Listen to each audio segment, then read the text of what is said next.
Ladies and gentlemen, welcome back. Our next presentation is Michael Horn. And, well, gosh, what can we say? Yeah, we're back to the Billy Meyer case yet again. But you know what? It's still the most important case out there. It's still the case with the most hard, solid evidence. It's still the case with the most hard, solid information. It's still the case where the contactors are giving us absolutely time after time hard, verifiable, say it again, verifiable predictions of where we're going to go if we don't change the direction that we're headed. Yeah. It'll be controversial yet again, maybe more so than ever. I hope nobody brought, you guys didn't let anybody bring tomatoes in, did you? Buckle your seatbelts, ladies and gentlemen. Michael Horn. Thank you, Bob.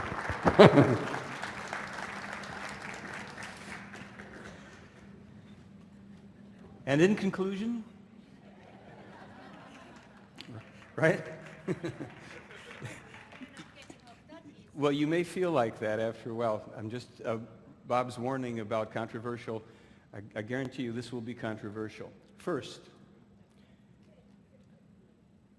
for Terry, for Bob, and their family, we do this with a great deal of love. We're going to have a little different kind of a setup here. This is the first prologue, if you will. And this is for some special recognition for Lee and Britt Elders. Many of you people who are familiar with the Meyer case may know of them. You may not know them. They don't run around and make a lot of public presentations, probably none at this stage of the game. They have a background that's quite rich as professional electronic countermeasure specialists and private investigators, people who served to secure valuable, important data and facilities for Fortune 500 companies and banks, government offices. I'm going to just kind of reiterate what we have on the screen for those that can't read it if you're far in the back.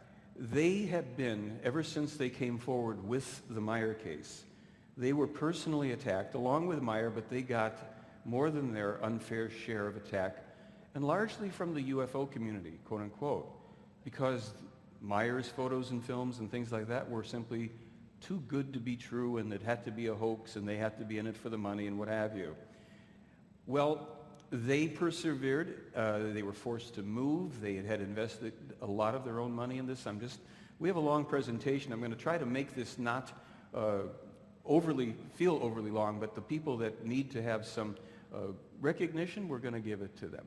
And I know that everybody here knows Wendell Stevens. Most of us are probably not familiar personally with either Tom Welsh or Jim Delatosa or any of the other people that may have assisted and worked in the research investigation of this case.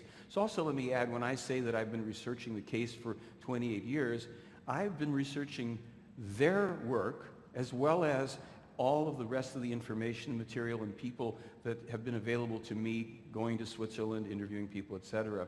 So we owe them a very large debt of gratitude, because without the work of Lee and Britt, Wendell, Tom, and Jim, this would never have come to the world. Okay? Now, I'm also going to do something I've never done before, because I am nearly 30 years into this, if you will. So this is a personal saga for me.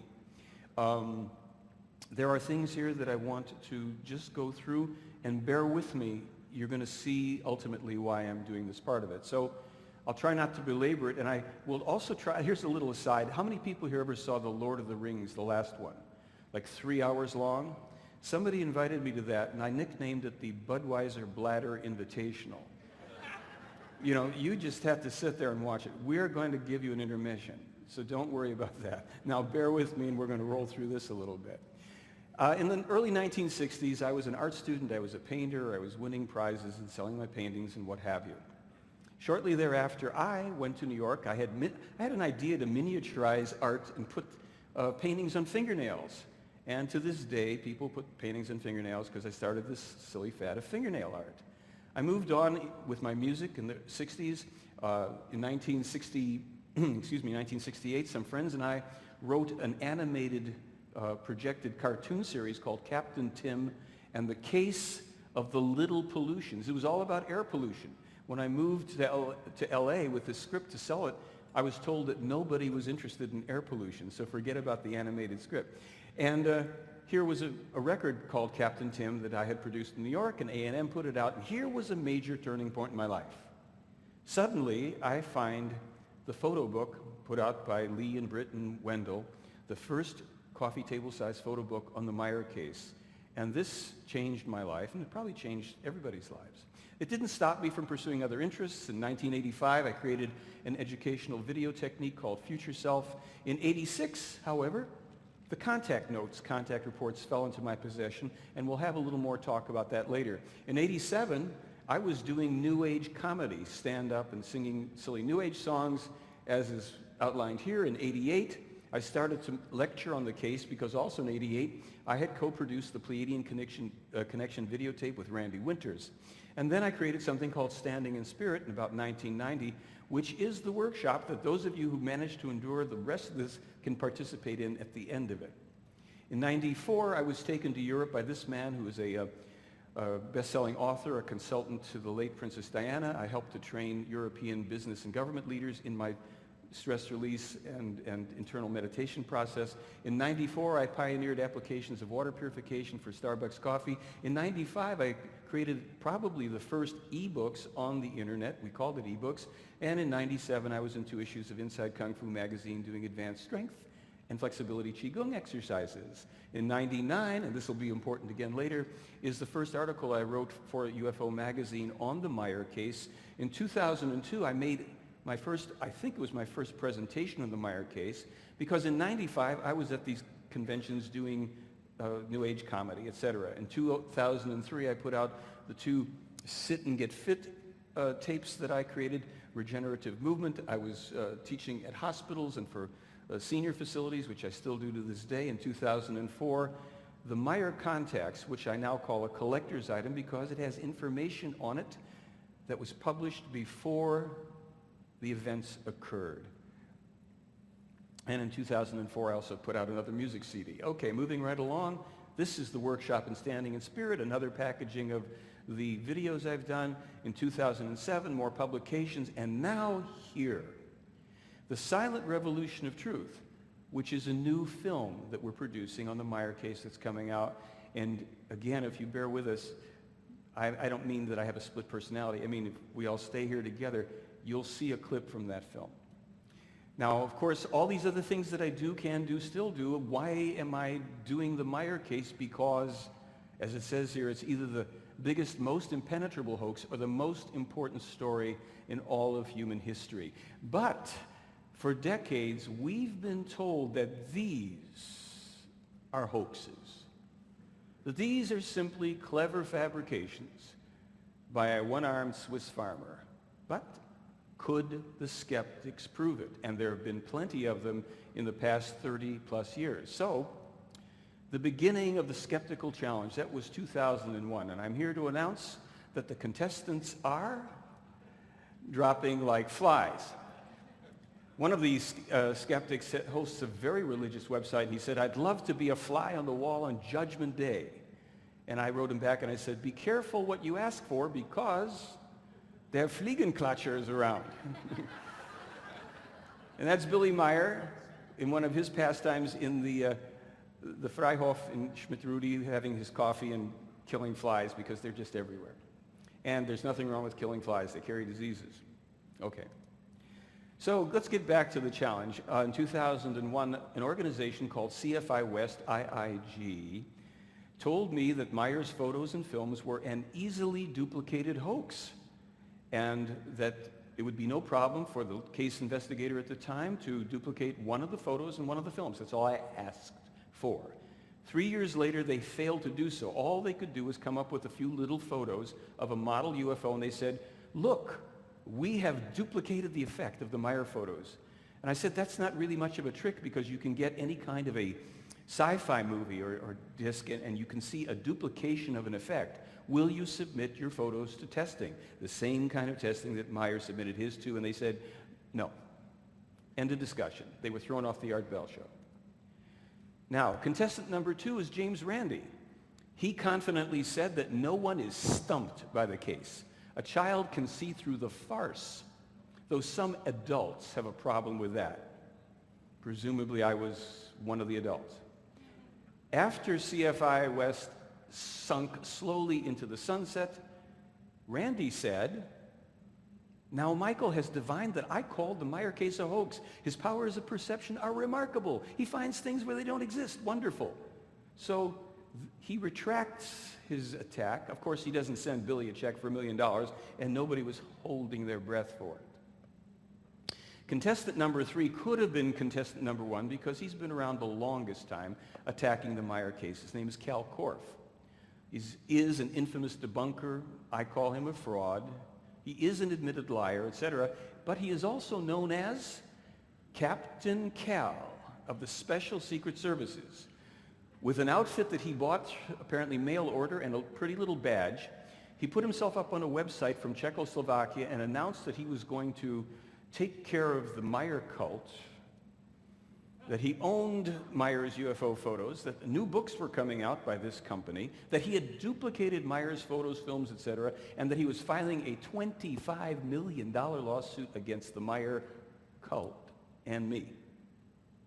However, within a short period of time, his web pages were removed by his web host.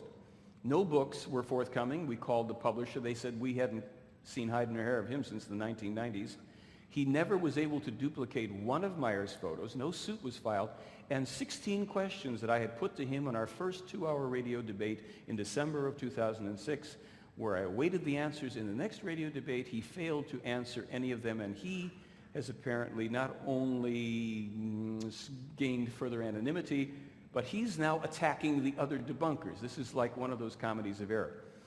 Contestants 4 or 5, 2 nice gentlemen, Gene Steinberg and David Biedny. Mr. Biedny claims that he is, and he probably is, a Photoshop expert, but they claimed that they had proved that Meyer had deliberately hoaxed out-of-camera double exposure using lights, a black curtain, and an enlarger. Here was the photo in question. Now, if you look down here, and I'm at a funny angle, but you'll see that there's a repetition. This structure right here, see it with the X on it, or the structure? That you can see traces of 3 images of that. Now, I point that out to you because, number 1, on a forum devoted, where they set up a forum devoted specifically to attacking me in the Meyer case, one of the other people who was a participant in the forum wrote in and said, I cannot confirm Biedny's conclusion that this photo is in fact a forgery, especially since his strongest point of evidence, the line near the top of the photo, was not observed in my own analysis. This guy, DX27S, I don't think I know him. He never wrote me. Now, more interesting to me was the fact that this gentleman, whom I've known for 50 years from high school or thereabouts, is a skeptic about UFOs, even the Meyer case. I don't believe any of this stuff. I said, fine.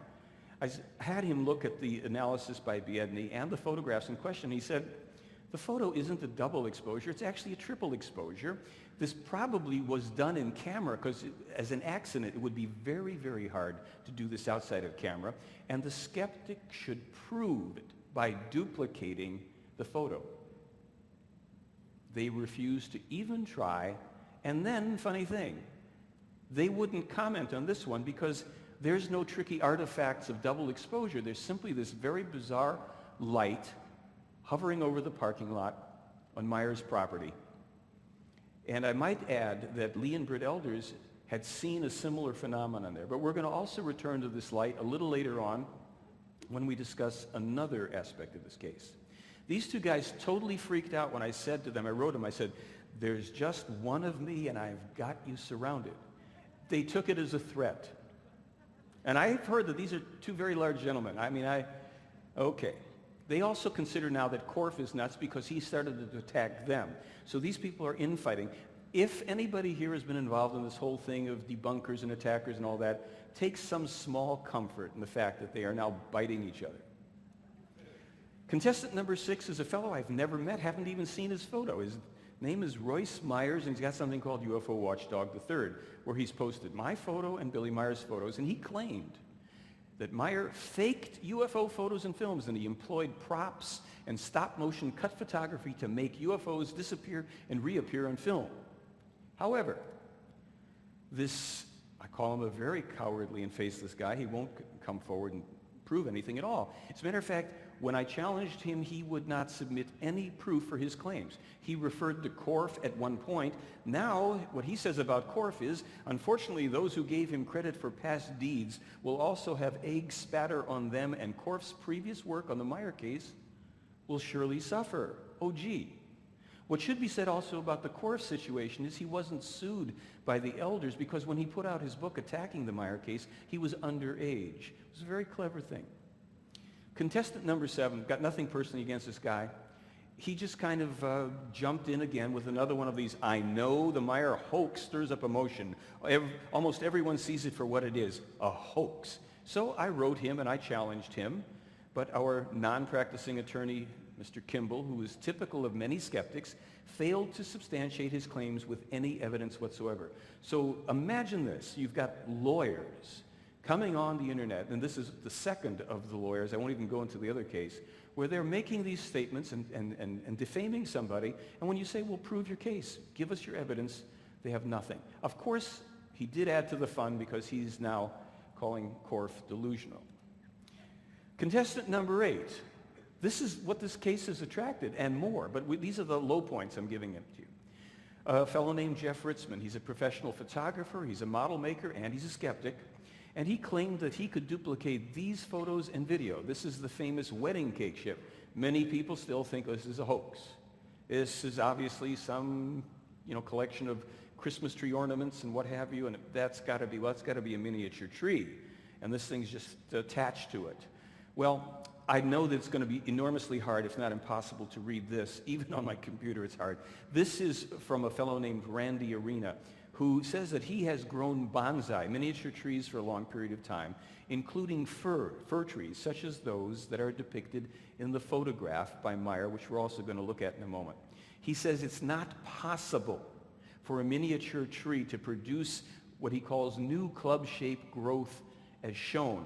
And he also says the cones of a miniature plant only grow to adult size after many years. Well, this is a whole detailed email he sent me on why it was not possible for this photo in particular to have been a miniature based on this new club-shaped growth and these cones. If you can read it from the distance, it says new spring growth of fir, cones large. Oops, let me go back. A 3.5 meter unmanned beam ship in focus. And of course the cones in the tree are not in focus because they're closer to the camera. The photo taken treetop to treetop 40 meters above the surface. The story goes that Meyer was sitting on the rim of another craft taking these photos up in the tree. Now, look, let me just tell you, you're going to have to think your way through this. There are things that we can prove, we think we can prove, and there are things that are speculative, even though they may well be true. I don't personally have a means of proving them, or they haven't been disproved yet to this date. So this is going to be an exercise in discernment, discretion, critical thinking, and you're not here to believe anything, I hope. Here's the photo without the writing. And here's a close-up of it. Now, I do have to tell you that for all of the time that people have been claiming that they can duplicate this, nobody has produced anything that looks close to this. However, there's a garbage can lid here, and we were told that this wedding cake ship that you just saw, I'll go back, that the base of it here is simply a large garbage can lid. Now, it looks very similar to that. Of course, this looks like it's made out of metal, and the one Phil is holding here is clearly plastic. Now, this gets into some really bizarre territory. Let's march through it. This is a contact where the alleged extraterrestrial Ptah says to Meyer, regarding the controversy that has arisen about this garbage can lid and wedding cake ship, my assumption was correct that the utilization of the plan in regard to this flying device found wider-ranging interest than that merely futuristic forms of container lids were manufactured from them, as I communicated to you at our conversation on November 28, 1995.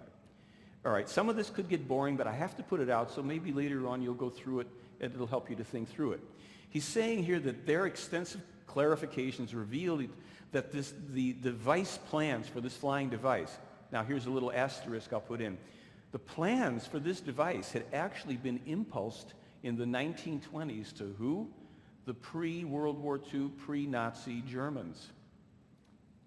Well, these plans were divided up and were used for further manufacturing as, for example, for various forms of decoration and holding devices, for exposed bolts for furniture shelves, as well as roller bearings. A flower pot base came about from another part of the plans and configured in accord with the plan's sketch. Even the surrounding pertinent special elements for the screening of the visibility of the flying body was carried over, meaning that what we saw there in the structure of that craft, there's certain things there that contribute to that craft, as these alleged Plejaren have it, being able to be screened from visibility. So he's saying everything was carried over here, and indeed so precisely and correctly that no difference exists between the plan sketches and the terrestrially created product.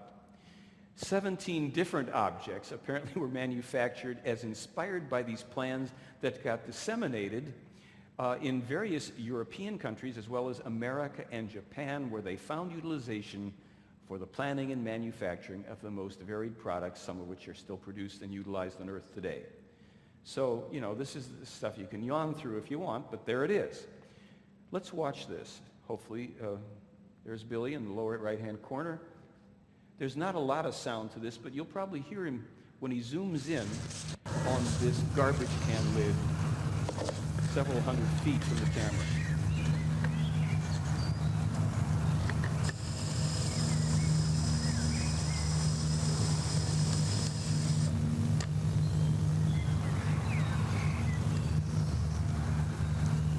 There it is, sitting basically motionless. Some people detect, they say, a little up and down motion. I don't know. Okay. Now watch the second zoom. That looks like what, 150 to 200 feet perhaps? Guns. Now that's the distance from the camera. Folks, that's not a miniature tree. But according to Mr. Ritzman, he had duplicated and even surpassed Meyer's beamship photos, and his didn't need a bonsai or model tree to hold him up. So let's look at some of these others where Ritzman claimed it was a model UFO with a bonsai or miniature tree.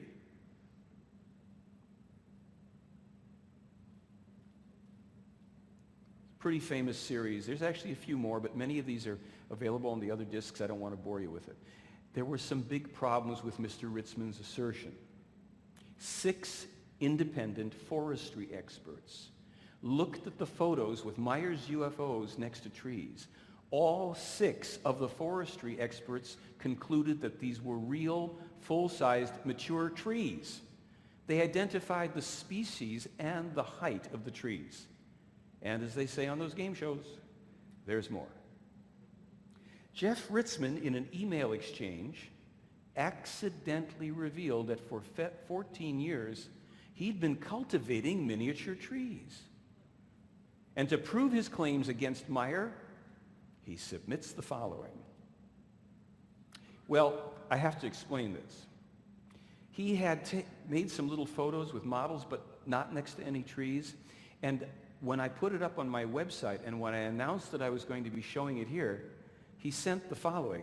Any use of my photos is a clear violation of copyright laws, as I have rejected Mr. Horn's request for use on 2 occasions. As you have located the copyright owner, I am again stating rejection of a request for use. Mr. Horn is currently in violation. Now look, if you or I thought that something was a hoax, and we said we could prove it, and it had to do with supposedly teeny little model UFOs next to trees, and I was a tree cultivator, wouldn't I take a picture and say, post that up all over the world, let's bust this phony one-armed farmer and show him for the fraud and tree cultivator that he is. However, Mr. Ritzman declined and said that this and all further communications will be forwarded to my lawyer. Therefore, And then, of course, he had to ice the cake and said, I don't nor have I ever had any affiliation with Korf and never will. We are not colleagues, and I personally will have nothing to do with him. And that's the final word on that. It's pretty much the final word from Jeff Ritzmann. Well, couldn't Meyer have used models in his UFO photos, films, and video? Just because a whole bunch of different skeptics and debunkers and model makers and miniature tree cultivators couldn't prove it and couldn't duplicate it, does that really mean that he didn't use it? The truthful answer is no. That's not good enough. Let's find out. Here is a letter from Wendell Stevens in response to a question I asked him. He said to me, Dear Michael, there were 2 perfect models made by the MGM Studios Special Effects Department, which we carried to Switzerland and used in an attempt to duplicate any one of Meyer's photos. They were big 18 and 24-inch diameter models, perfectly painted to match the colors in Meyer's photos, his pictures. After we had suspended them in a number of the scenes photographed by Billy and had Billy photograph the model in those scenes for us from the same positions, I'll show more of that in a minute, as for the originals, with the same camera and identical ASA 100 positive slide film like originally used, we gave them to Billy. Later, I saw one of them hanging from the ceiling of his little lean-to study, which is now gone. I do not know what happened to them after that.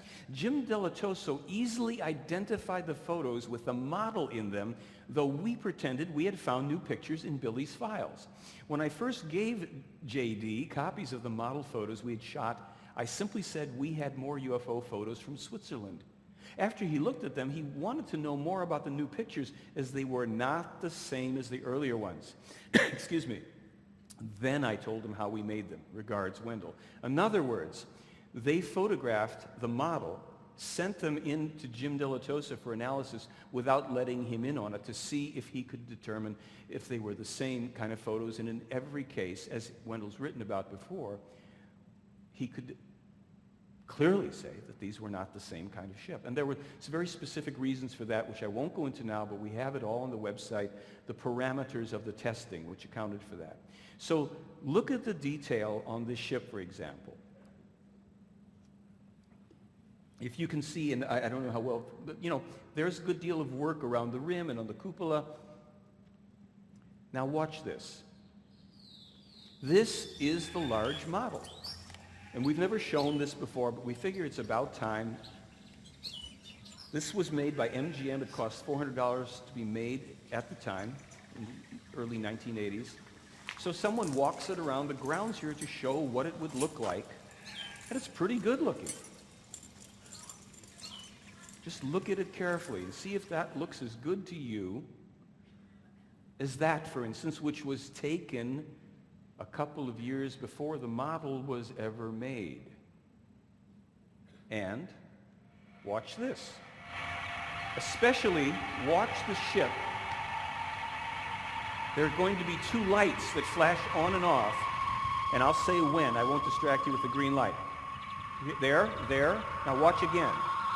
Right there. Did you see it? That's the sound of the ship. Were you able to see the little lights? That's in daytime, filmed rather, several years before a model was made. Now you saw what it took to maneuver a model around. There are 8 different film segments. We have as many as 3 of the UFOs hovering on them. For instance, here's a shot that Meyer has of 3 of the UFOs, again taken before a model was made by the MGM Special Effects Department. Here's another photo taken from a film that Meyer shot, where the 3 UFOs hover and then 2 just disappear in one frame. And the one in the center remains, which even from the distance and the distance you're sitting at, you should be able to determine is far better made and more detailed than what we just thought. So that's what we just saw. That should be food for thought. So my suggestion to the skeptics would be to try saying this out loud. I don't know. I just don't know. I don't know. And if they would repeat that frequently, we could all make progress together, because actually there's nothing wrong with healthy skepticism. I'm sure you agree. As a matter of fact, in a moment I'm going to offend a lot of people here, because I happen to also be a skeptic. and a skeptic about some things that are held near and dear to people in the UFO community. So the final results, the failed skeptic challenge to the Meyer case is, in my opinion, now over. If anybody wants to go ahead and show us how he did it, then he certainly can try to revive that. Excuse me. Now here's where we put up the screen for me so the tomatoes don't hit me while I do my presentation. Introducing the first annual Dubious Achievement Award for Overactive Imagination. And the winner is, did I say this? Exopolitics for their version of The Emperor Has No Clothes. Let me explain. Let me quote. There are an extensive number of extraterrestrial races known by various research institutions and agencies to be currently interacting with Earth and the human population. Michael Salla also goes on to say, in a separate location, Alex Collier is a genuine, lifelong Andromedan contactee. Is there a problem with any of that? Why am I making an issue? Well, I said that I got the contact reports in 1986. I wrote about how I acquired them in an article in 1999 in the Beyond Great UFO Photos, UFO magazine. So this is an excerpt, and since you can't see it, I'm going to give you some of the highlights or lowlights, because this is important to me, and I'll explain why. In 1986, I won't read every word, I'll give you the point of this. I was in a little cafe in Sedona, Arizona with my daughter and a lady who was a friend of mine. We were the only people in there with the exception of one guy sitting in the back. It was a health food cafe. Now, if you have ever ordered an avocado sandwich in a health food cafe where there's hardly anybody in it, you know that exponentially it's going to take that much longer for the sandwich to be served. So we got to talking with this fellow who was in the back of the cafe. It was a very nice guy. His name was Ralph Amagran. Ralph revealed to me in our little discussion that he was a former IRS agent and that he was now very involved in studying UFOs and fascinated with the field. One thing led to another, and we came upon the discussion of the Billy Meyer case, and he said to me, "Have you read the contact notes?" And I said, "No, what are you talking about?" He said, "Well, you've got the book by Lee and Britt." And I said, "Yes, I do." And he said, "You know those quotes with those funny names?" I said, "Yeah." He says, those are the extraterrestrials talking, and they told Billy a whole bunch of stuff. And I've got 1,800 pages up there. It's great. When you come back to LA, come up to Decker Canyon, and I'll show them to you. So I did. When I got back to LA, I looked up Ralph, went up there. We spent a lot of time we spent maybe a half a dozen different visits with each other. He gave me the 1,800 pages, which was very generous. And at night, we would stand outside and we'd be on UFO saucer watch. And as my little article here says, I'll get back to this page in a second. As the page says, we probably saw more UFOs per evening, which were Cessnas, seagulls, whatever. But Ralph had a tremendous imagination, a fertile imagination, even more fertile than my own. However, now we get to the sticky stuff. It came to the attention of Michael Salla in the Exopolitics Forum that I was telling this tale about Alex Collier. Oh yeah, because Ralph later changed his name to Alex Collier. I was at an expo in LA and I saw Ralph walk by. This was a few years later. And I said, "Hi, Ralph." And he didn't say hello to me. I felt a little funny. There was a little contingent of people, and so when one of the ladies came by later on, I said, "Hey, what's with Ralph?" She said, "Who's Ralph?" I said, "The guy you're walking." She says, "That's Alex Collier, lifelong Andromedan contactee." I said, "That's funny. He used to be Ralph Amagran." Oh, well. So I was being chewed out on the Exopolitics board for lying about this and for making terrible, slanderous remarks. And I was also told on the forum there, Meyer wasn't authentic, and he's certainly not the only genuine contactee. And finally, after I was losing my cool, let me tell you, all over the place, so Michael Salla sent me links. He said, "Here's where you're going to find the proof that Alex Collier is the real deal, and you'd better go check this out before you open your mouth again, buddy." So I did, and I've some of the excerpts of what I found. Here's some of the prophecies, literal prophecies from Alex Collier. The moon is an artificial hollow structure that can pull out anytime it wants to. It's 11,421 miles in diameter, as opposed to the actual 2,160 miles in diameter that Earth scientists determined. There's a bridge on the moon that's 21 miles long.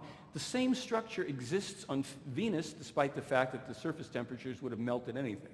Between 1996 and 1997, 1/3 of Japan will sink below the ocean surface. And did that happen? Did I miss it? Okay. Extraterrestrials will land and show themselves in 97, and between 96 and 2004, major U.S. cities are under TB quarantine. Not only that, but on August 12, 2003, the moon will be gone. It's out of here. It's had enough. The New World Order has 35,000 people, Earth people, living in compounds on the moon. You can kiss them goodbye too, because they're going wherever the moon's going. Hundreds of thousands of children each year are taken by Greys, Orions, and Pleiadians, and they're gone. The reptilians enjoy human flesh, and human children are best. They had some temperatures there, I don't know, steam, boil, bake. Our system originally contained 3 suns, and our original blood color was green and blue. And perhaps the most accurate quote of all: there is life as we speak, right now, on Uranus, according to Ellis. Okay. Now, on top of that, since this lifelong Andromedan contactee had come forward with volumes of this stuff, and I was the one who was incorrect, I wondered why he hadn't even taken one photo similar to this. Because this, according to Meyer, who at least has some evidence to argue about, this and the preceding photo I showed you of it, from a little race of Andromedans who are basically in semi-material and light form, and this is a light craft. This craft, supposedly, as they say, populated by little tiny Andromedan people. Meyer could have no contact with them. They simply came, they visited.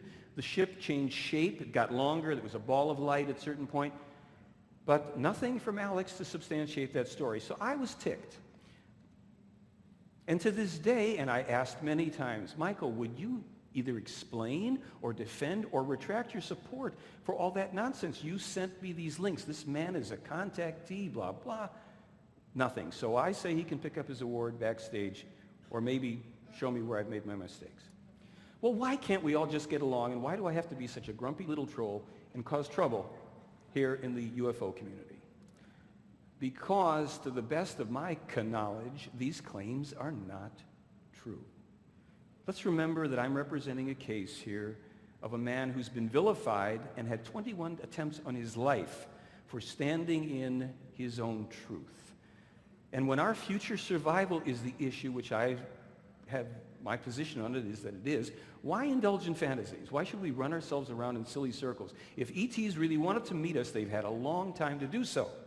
Well, then, what about me? Well, I'll tell you what about me. I'm frequently accused of saying that the Meyer case is the only genuine case. Everybody else is wrong. I'm overzealous, I'm impatient, and I have very, very, very bad netiquette. I flame on forums when I'm attacked. The truth is that I'm often guilty of that, all of that stuff. But I still haven't seen anything comparable as proof for any other case in more than 28 years. It doesn't mean that it doesn't exist, that you or somebody else doesn't have it. I simply have not seen it. And so, let me make this clear. This is the position as expressed by Guido Moosbrugger that expresses Meyer's point of view and that of the alleged extraterrestrial Pleiadians. The language of diplomacy as commonly used among us on Earth serves primarily as a means of gaining some type of advantage at the cost of others. The realities are usually improperly and falsely rendered with this form of language, and they degenerate into deadly misunderstandings. The truth may never be spread in diplomatic form.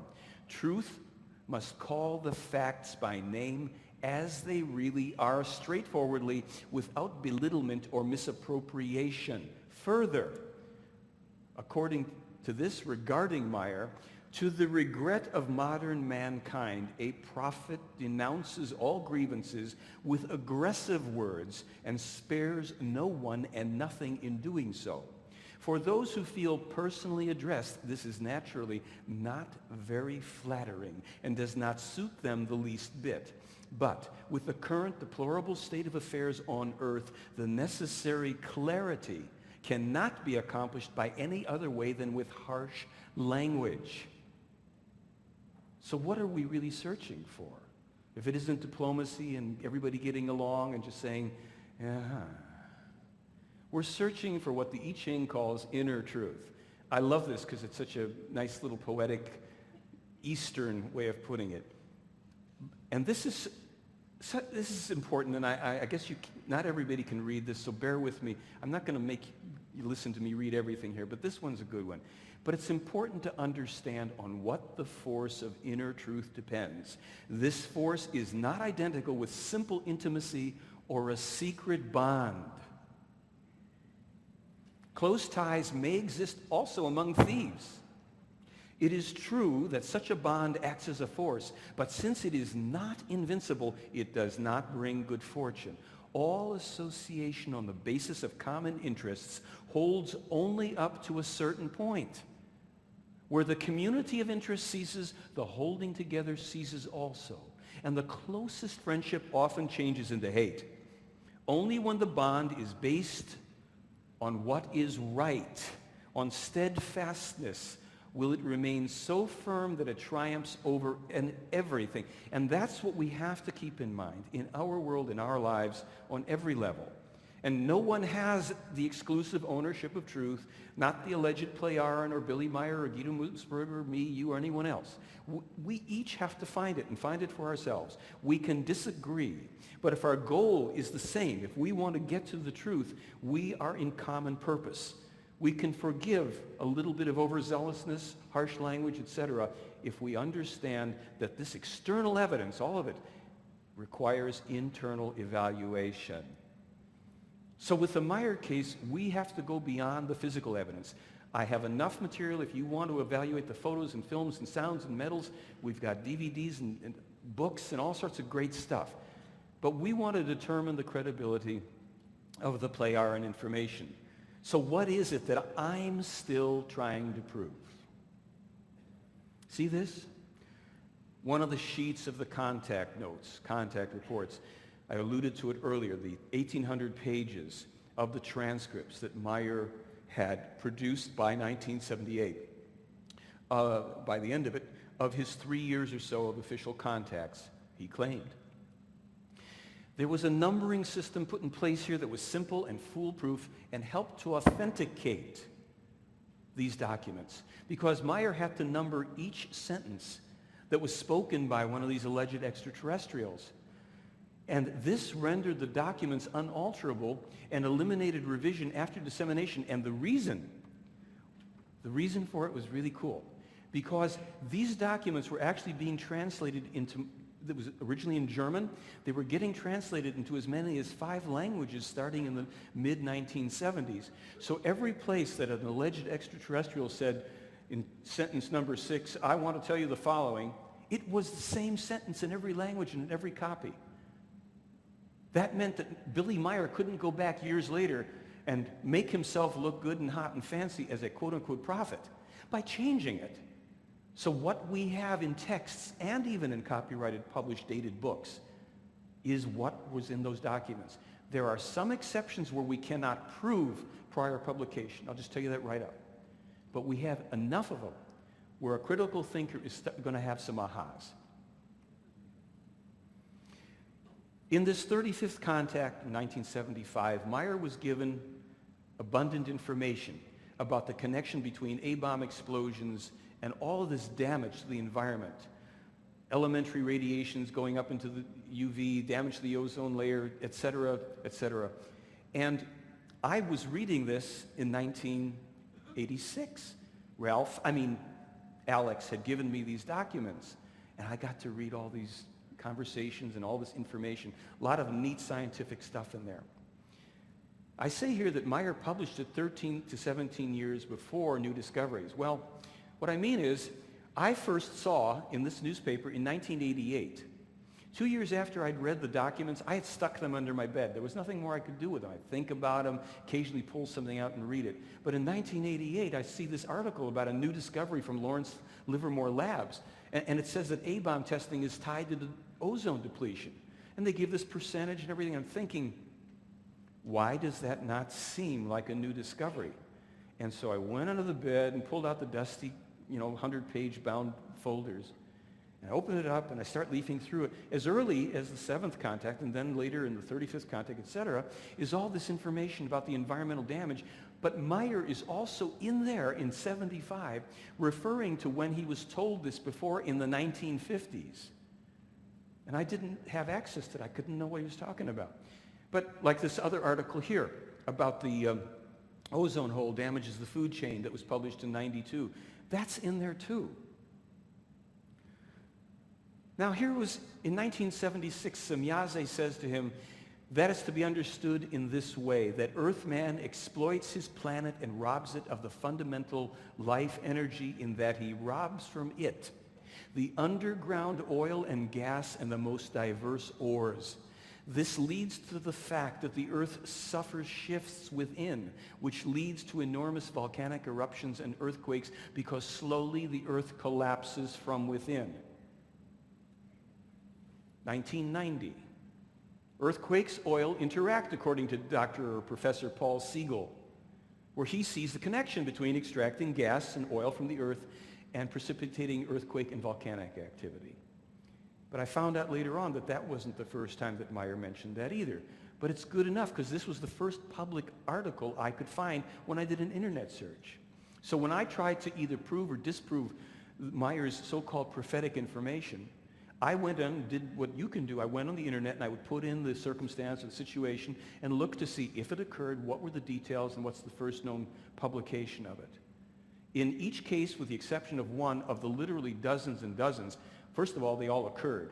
With the exception of one case where Meyer wasn't the first person to publish the information, he was the first person to publish it in all other cases, including earthquakes, landslides, wars, terrorist activities, deaths of people, etc. That got my attention. The Earth will not come to rest because earthquakes of much greater magnitude will shake her.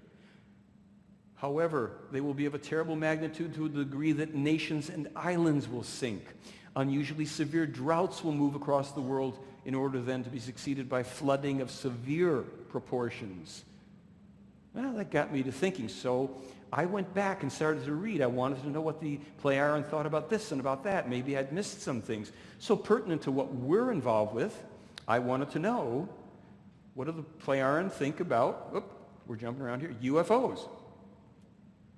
According to them, most sightings, nowadays for sure, are secret military craft, and the UFO cover-up started in 1915. We have free articles on my website where you can read the transcripts where they flesh this out. I'm giving you some bullet points. In 1915, over the battlefields of Europe, these objects were seen hovering. Each side thought it belonged to the other. They finally figured it out that it's not ours, it's not theirs.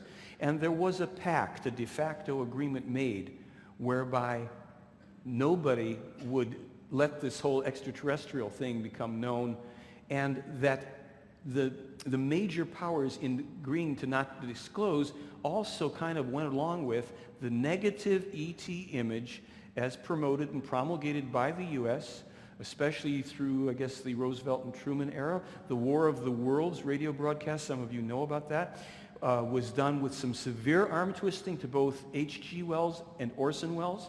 Under threat to their lives and their families, they would go ahead and get this tailored for radio, and he would do it, and they would start to put out an image, an idea of hostile, deadly, deformed, weird alien creatures coming here to harm us. Some of this information has already been alluded to some degree. There's more in the Meyer material on that.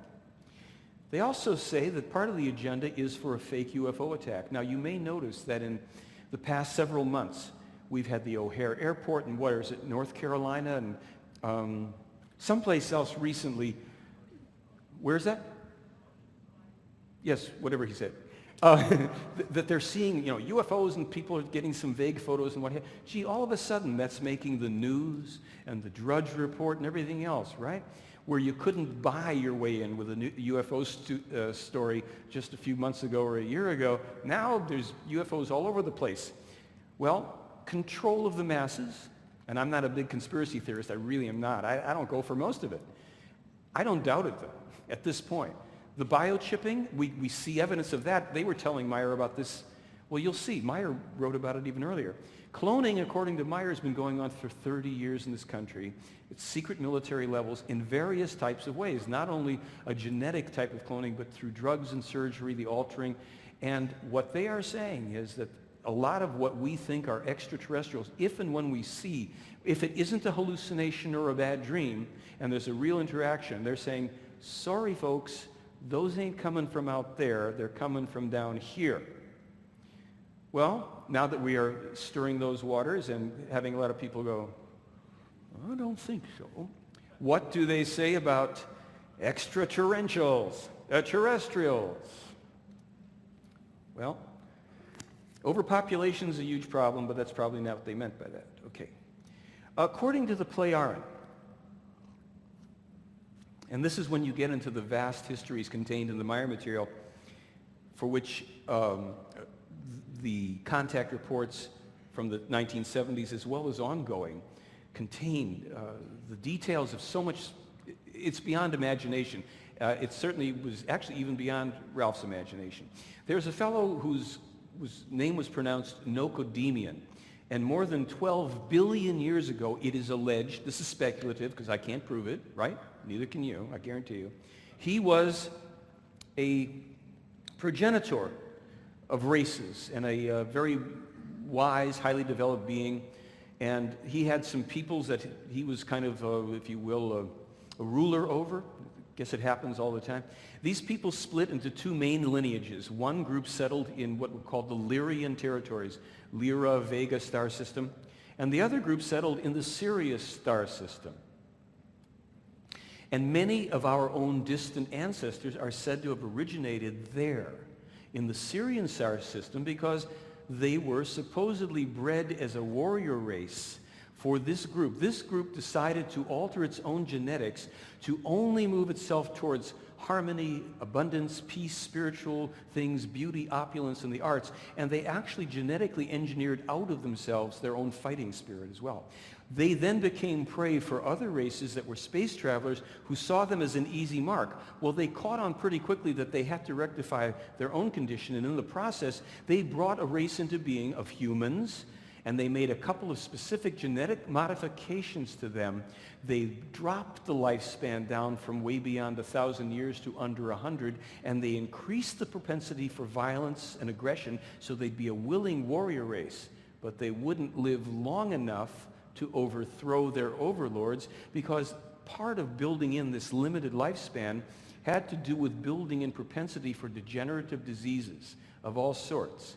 So they're in the genetic code, a lot of these things. These colonizations that were part of the Lyrian and even the Syrian system, peoples had gone on over countless millennia. People had come to this planet as far back as 22 million years ago. The Lyrians came here prominently 389,000, 289,000, and even as recently as 13,500 years ago. This means that there were comings and goings. Sometimes there'd be people that would stay here, build a civilization. It would rise, it would fall. Some people would be stranded in a relatively primeval world. If their technology failed them, they would revert. They would actually degenerate.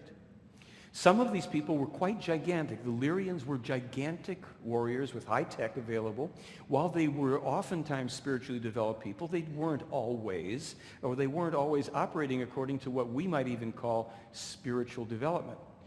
133,000 years ago, we're told in the Meyer material, is the actual inception of Atlantis and Mu, sometimes called Lemuria.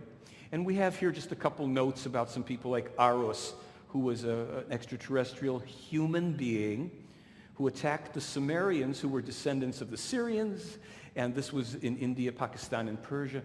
The gods, these different high-powered extraterrestrials, were called Ishwish in this Lyrian language that is still used by the Plejaren, this term. And Ishwish, or Ishrish for the females, these were the gods. And they have come down, as you'll see, and as we already know, through all of our legends. So many gods and races came. Some were stranded here, some degenerated, as I said.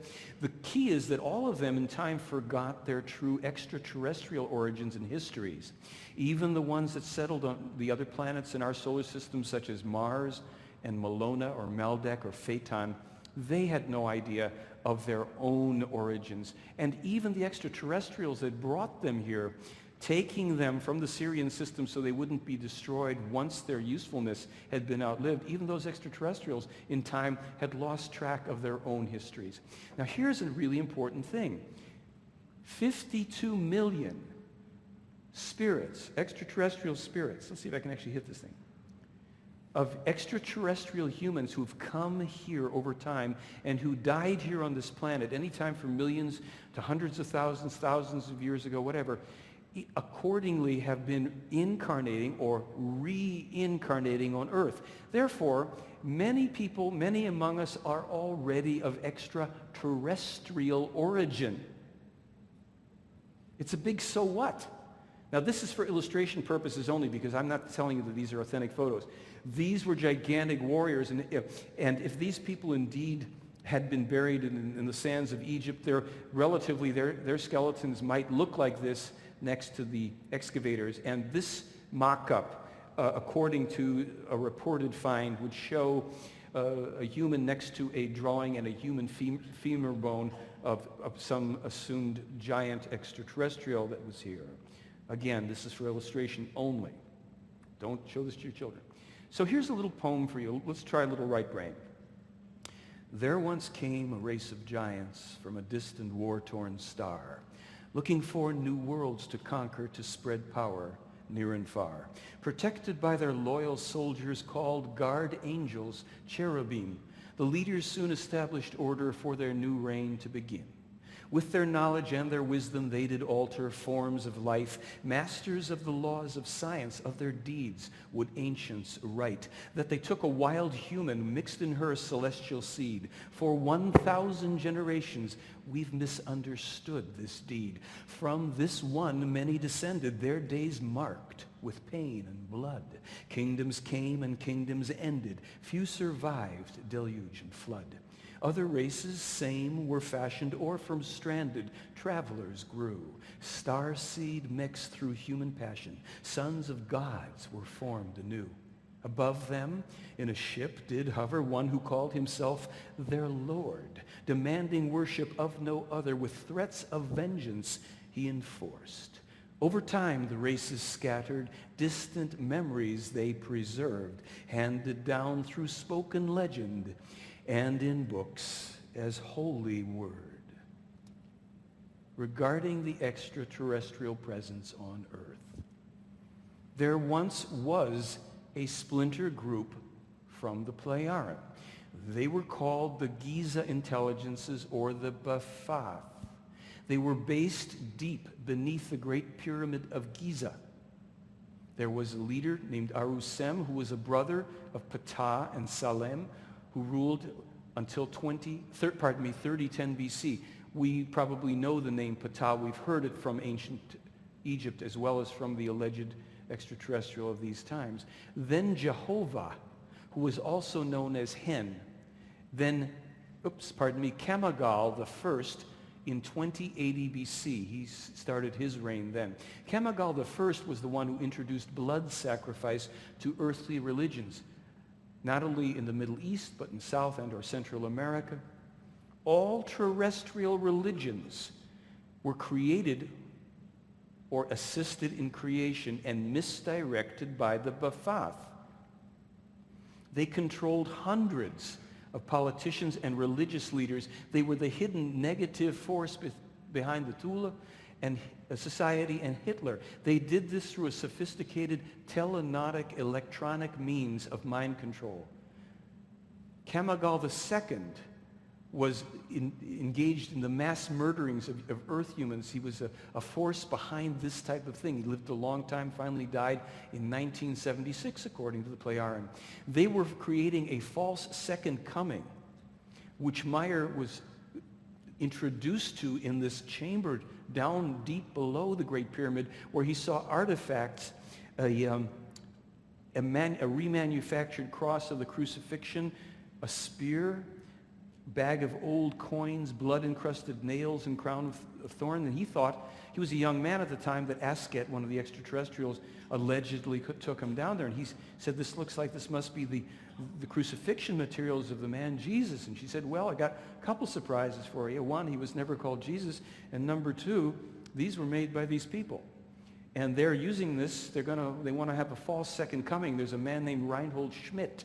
He's a corn merchant in California, and they've been impulsing him with real visions, holograms, to make him think he's on board spaceships with them, and that he is the second coming, and he's going to be able to produce these artifacts and show everybody. And wow. Well, because the B'Phath inadvertently attacked a Pleiaren beam ship in 1978, the Pleiaren could act in self-defense and remove them from the planet. Remember, according to this, they were based here for thousands of years. Does this explode every time I do this? They were based here for thousands of years. And, okay, maybe I shouldn't say. That's it. And they were finally removed by the Pleiaren. It's a long story. It's already a long story.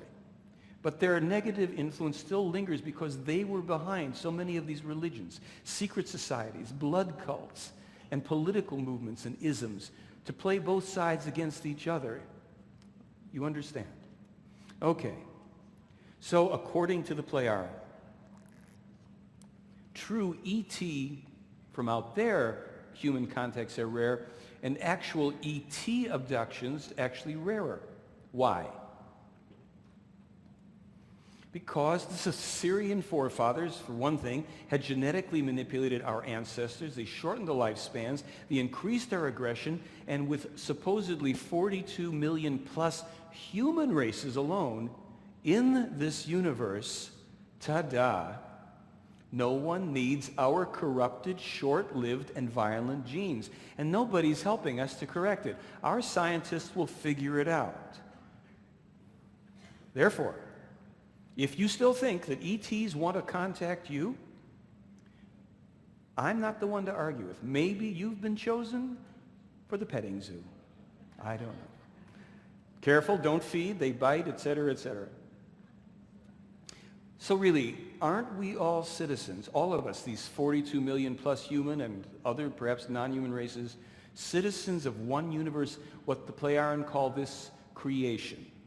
This universe that they say is actually got spiral energy going through a basically egg-shaped structure that's got 7 belts to it. This blue area here, the material belt, supposedly in which all of space and planets and galaxies, that's existing within a belt of an actual structure, an egg-shaped structure. The universe, according to them.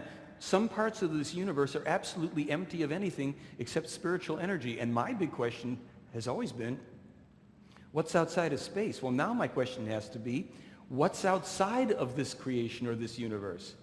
And I actually asked that of Meyer. I said, look, this whole thing, because they say there's literally billions of these and we're not in the first one. I said, well, that's great and that's mind-boggling, but I want to know what's outside of it. What is the void? Where is this stuff in this great nothingness? And he said, you know, I do not know that. The Pleiaren don't know that.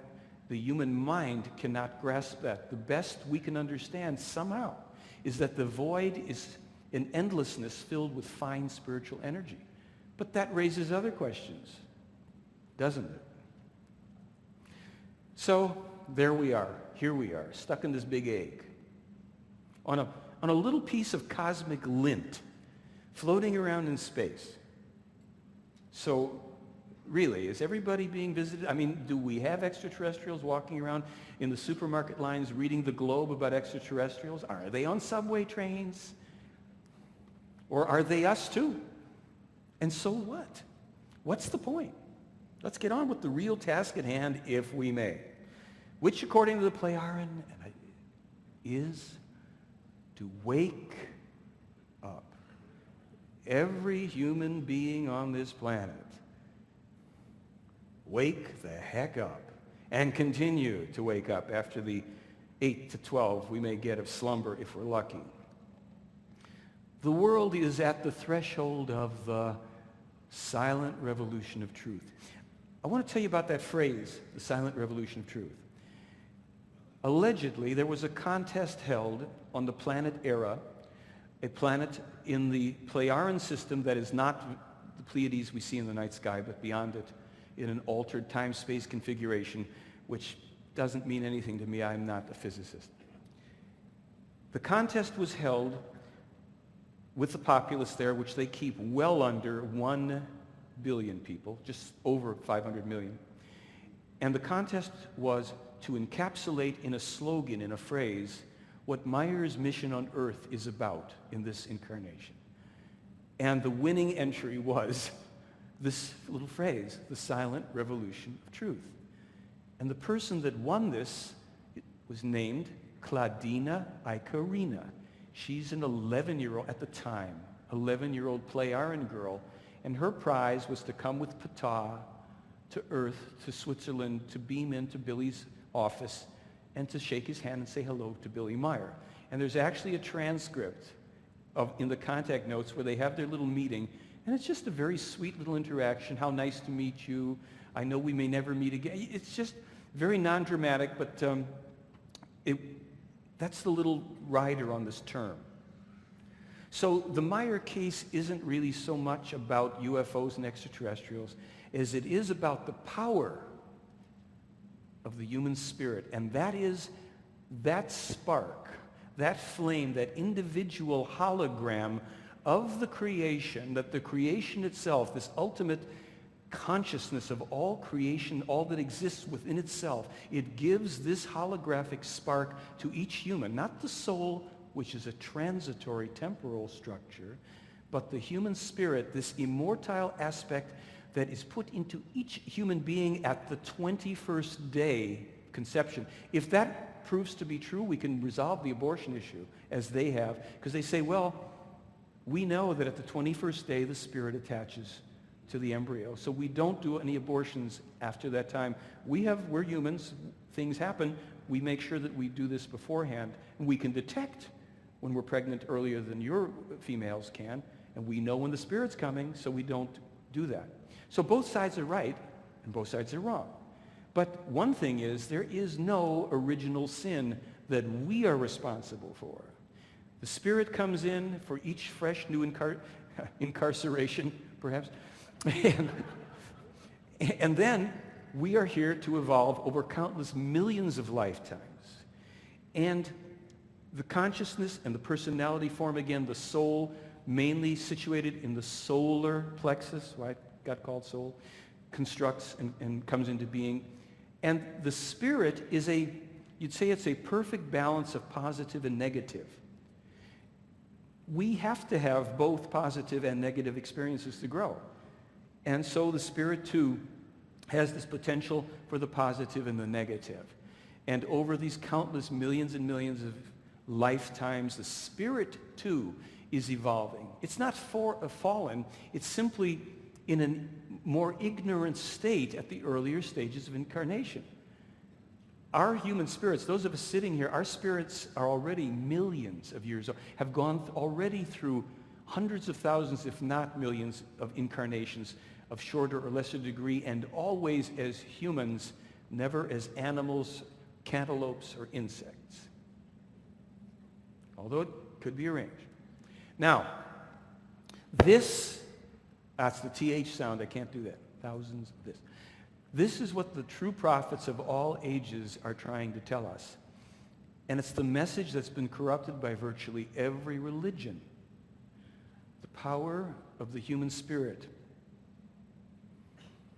And the problem is that all religion and all religions rest on the following inadmissible, catastrophically illogical premise.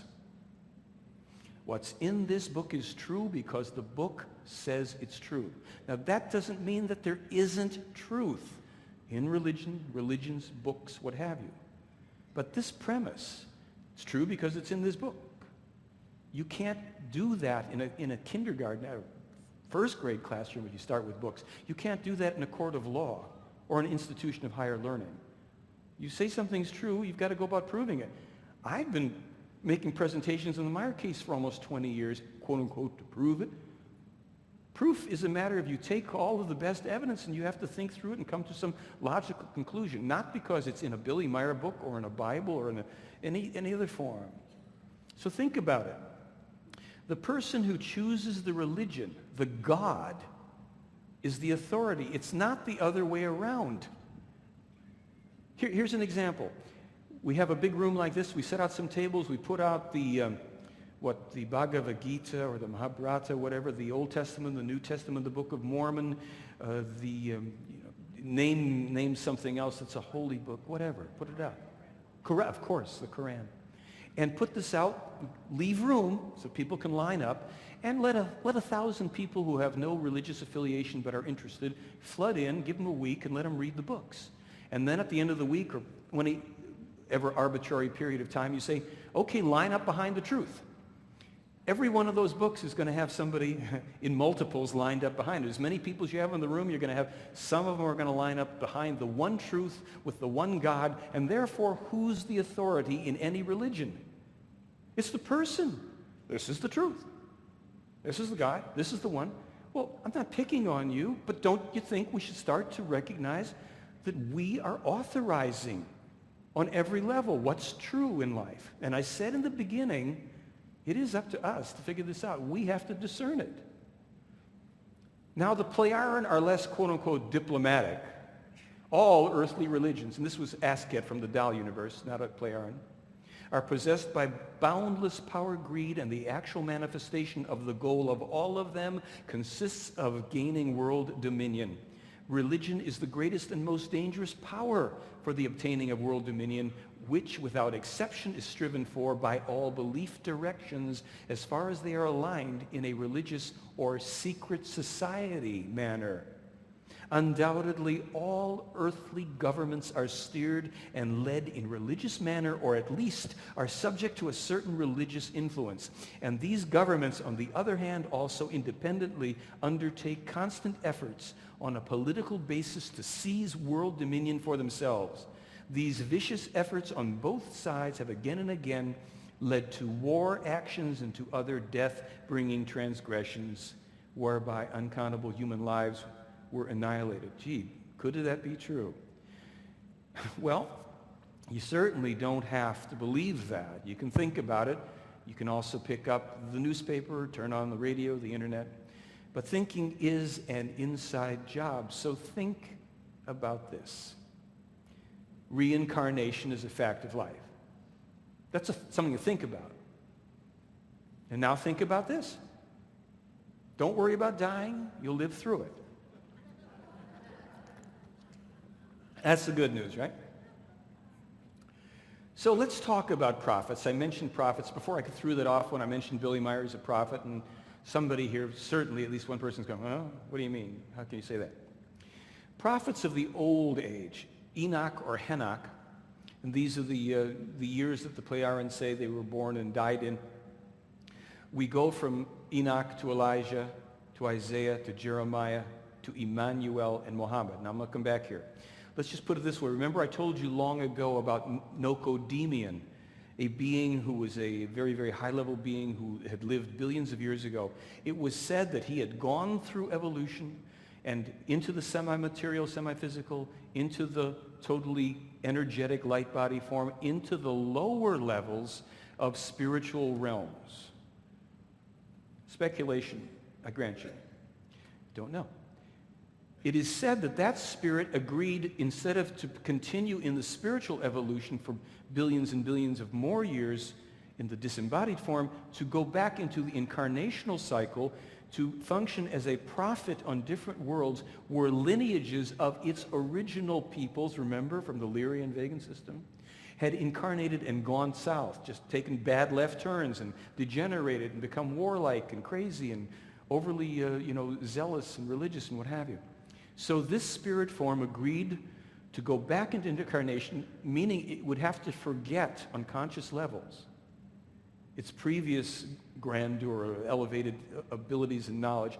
And in each life, just like each of us, would have to be educated again by teachers who were wiser than the human being it would become in each human incarnation. Those human beings would be, we're told, the Plejaren of going back 13,500 years ago. Remember we said some of the Lyrian came here? They had become also the Plejaren people. These histories are vast, they're complex, and they're fun to read through. So, bring that back up here. Okay. With the prophets of the old age, I said we had Enoch or Enoch, Elijah, Isaiah, Jeremiah, and then we come to somebody, Emmanuel, what's that, with a J? That's the fella whose name got changed to Jesus, according to this information. We know in the book of Isaiah in the Old Testament, of which I know only very little and happen to have found that part, 7:14 or whatever, that Isaiah foretells the coming of Emmanuel, spelled either with an E or an I, but not with a J as it survived in the Old Testament. In the New Testament, in the book of Matthew, I think it's in the first chapter when you're talking about the birth of Jesus, in there suddenly, inexplicably, he has this thing about, and his name will be called Emmanuel. And somebody forgot to take the whole thing out because his name was supposed to be Emmanuel through the whole thing if what's in the Meyer case is true. Now, Muhammad is said to also have been an incarnation of this same spirit form, as was in Emmanuel and Jeremiah before him, etc. His teachings, it is said, were also corrupted. We'll get to that. The prophet of the New Age, according to the Play-Aaron material, is a man named Billy Edward Albert Meyer. A man, a person, a human being. This brings us to our most important slide for this part of the program. Prophets and gods. They are always human beings, and they are never to be worshipped, deified, exalted, adored, but only respected as teachers, instructors, and way-showers. If history and religious history is any evidence of it, we know that they are also always having a rather thankless job. They will be persecuted, vilified, hacked up, crucified, attacked, their teachings falsified, they'll be turned into all sorts of things. So keep this in mind so that if the temptation arises, as it certainly will as we go farther into this, well, he's saying that Billy Meyer is a prophet, and his spirit's the same one as us. Oh my goodness, it's blasphemy. Well, no, it's just life. Meyer can type about 60 words a minute with one hand. He used to be able to type a little faster than is shown here.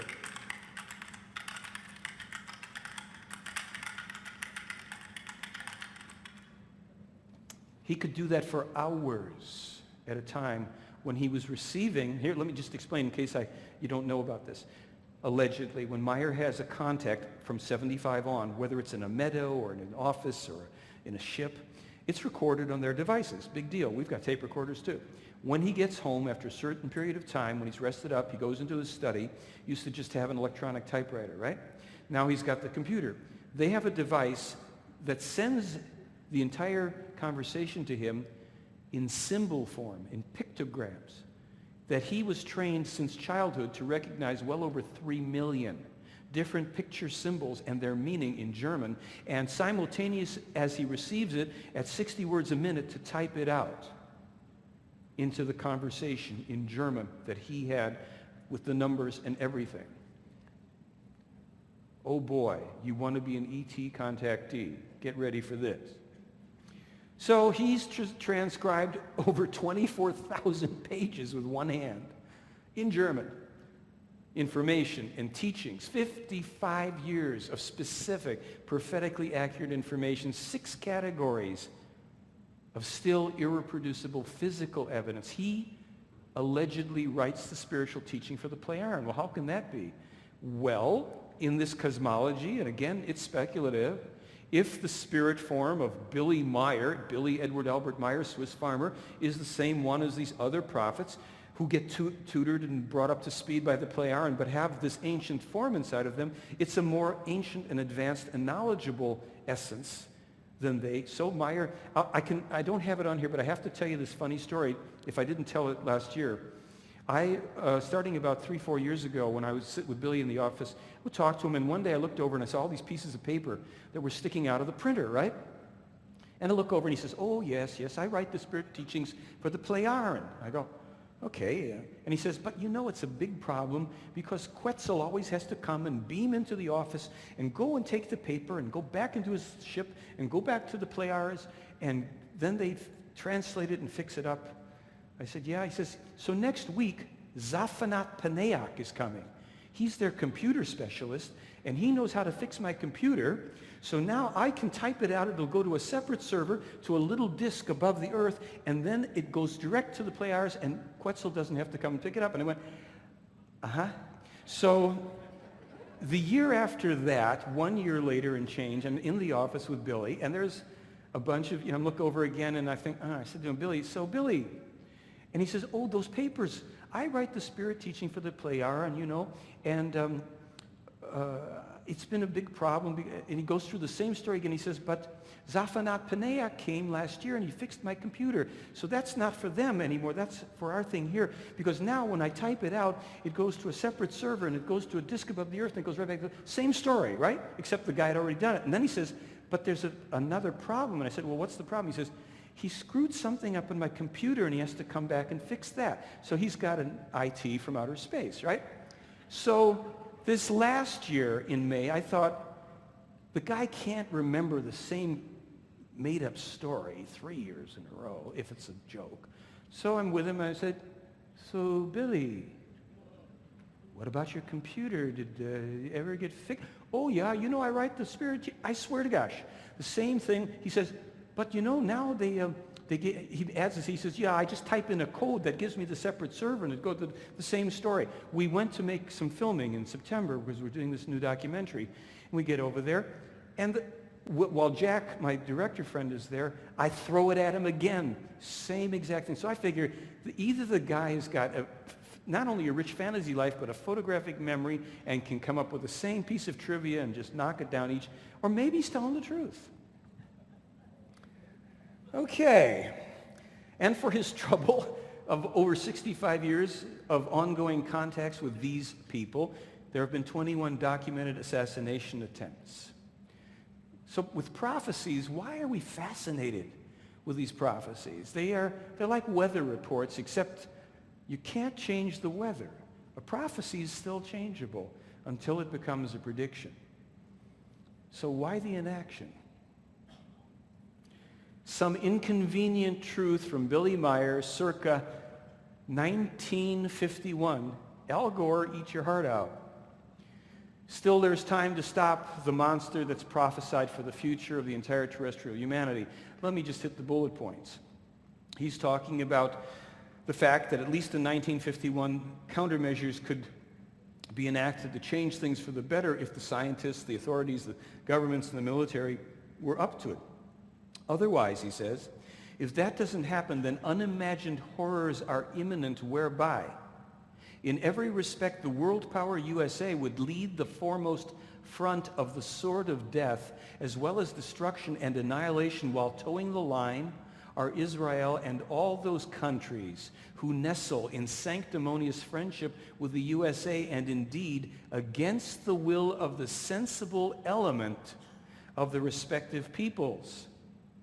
Not only wars, terror, destruction, and annihilation, with all these deaths and destruction and all that, but a monstrous overpopulation will be to blame, as all natural laws will get thrown out of kilter. Through the guilt of the people, all storms will assume increasing and more violent forms, such as hailstorms, blizzards, flooding, rains, as however also the ozone layer will become very seriously damaged. Remember I said in the 75 to 78 documents, Meyer referred back to stuff from 51 that I didn't have. Now we have it. Monstrous deluges will belong evermore to the order, come back there, of the day, because through the overpopulation, the forest, wetlands, and swampy plains will become altered in function to become residential areas, whereby the wild waters of the flooding rain will find their way into the houses of the people, because they can no longer escape into uninhabited wetland areas. Landslides and avalanches, as well as earthquakes and seaquakes, as well as every kind of storms will prevail. Gales and typhoons, hurricanes and tornadoes will increase. He spells it out. Overpopulation will bear the guilt and will thereby give rise to an unnatural climate change that in only 1 decade from today, 1951, will already begin to affect the world very detrimentally. The monstrous mass and weight of the cities and villages continuously stress the inner structure of the earth more and more, through which the tectonic plates will be adversely affected, inevitably leading to increasing tectonic displacements and faults, etc., earthquakes, etc. They're warning in 51, and Meyer sent this letter around to 3,000 different people around the world. And for his trouble, he got nothing in return. He, in this letter, also speaks about that these tremors will influence the entire volcanic activity on the world, so that there'll be a worldwide activity because they're interconnected. And that especially in places that are unreasonable for habitation, according to Playard, such as places built too closely to volcanoes or beaches by oceans, rivers, and seas, that these shorelines and these locations will be inundated by storm waves and tsunamis, and the ever-growing overpopulation will only add to the problems, which will become insoluble. Famines increase, old illnesses will return. They even say that mass tourism, along with economic refugees, we call that today illegal immigration in any country in which it takes place. They're very much against that. They say it imbalances everything. You will have strife and wars. People have to bring their own populations up to the standard of living that they would like to have, not flee into countries to try to reap the fruits of the benefits of those countries. It's not good for either party. They never learn that way, and the system breaks down. Criminal gangs from so-called third world countries will spread out.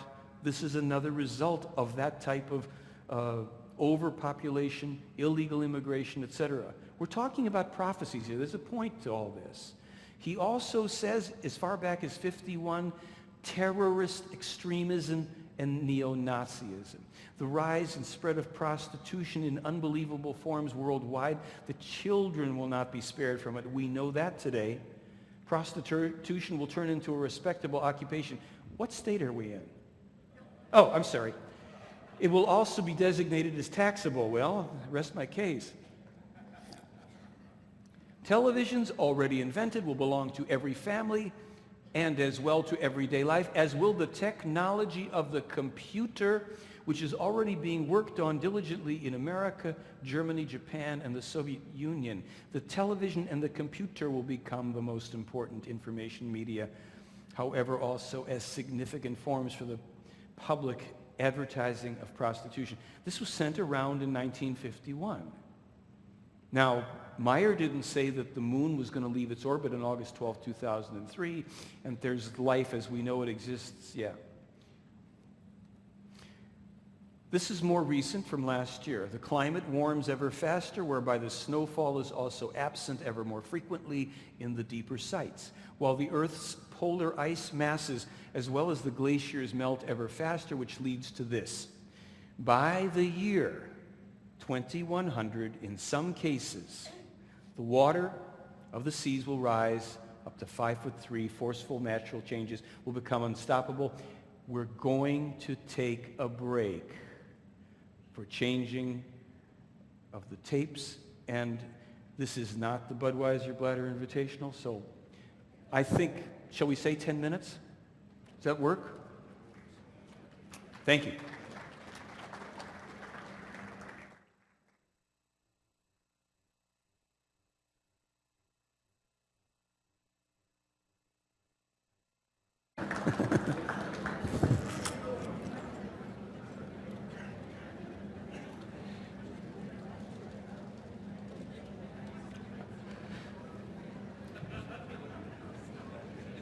Raise your hand if you're here, would you? Okay, are we rolling? I guess? All righty. This disc, I'm rolling the wrong way.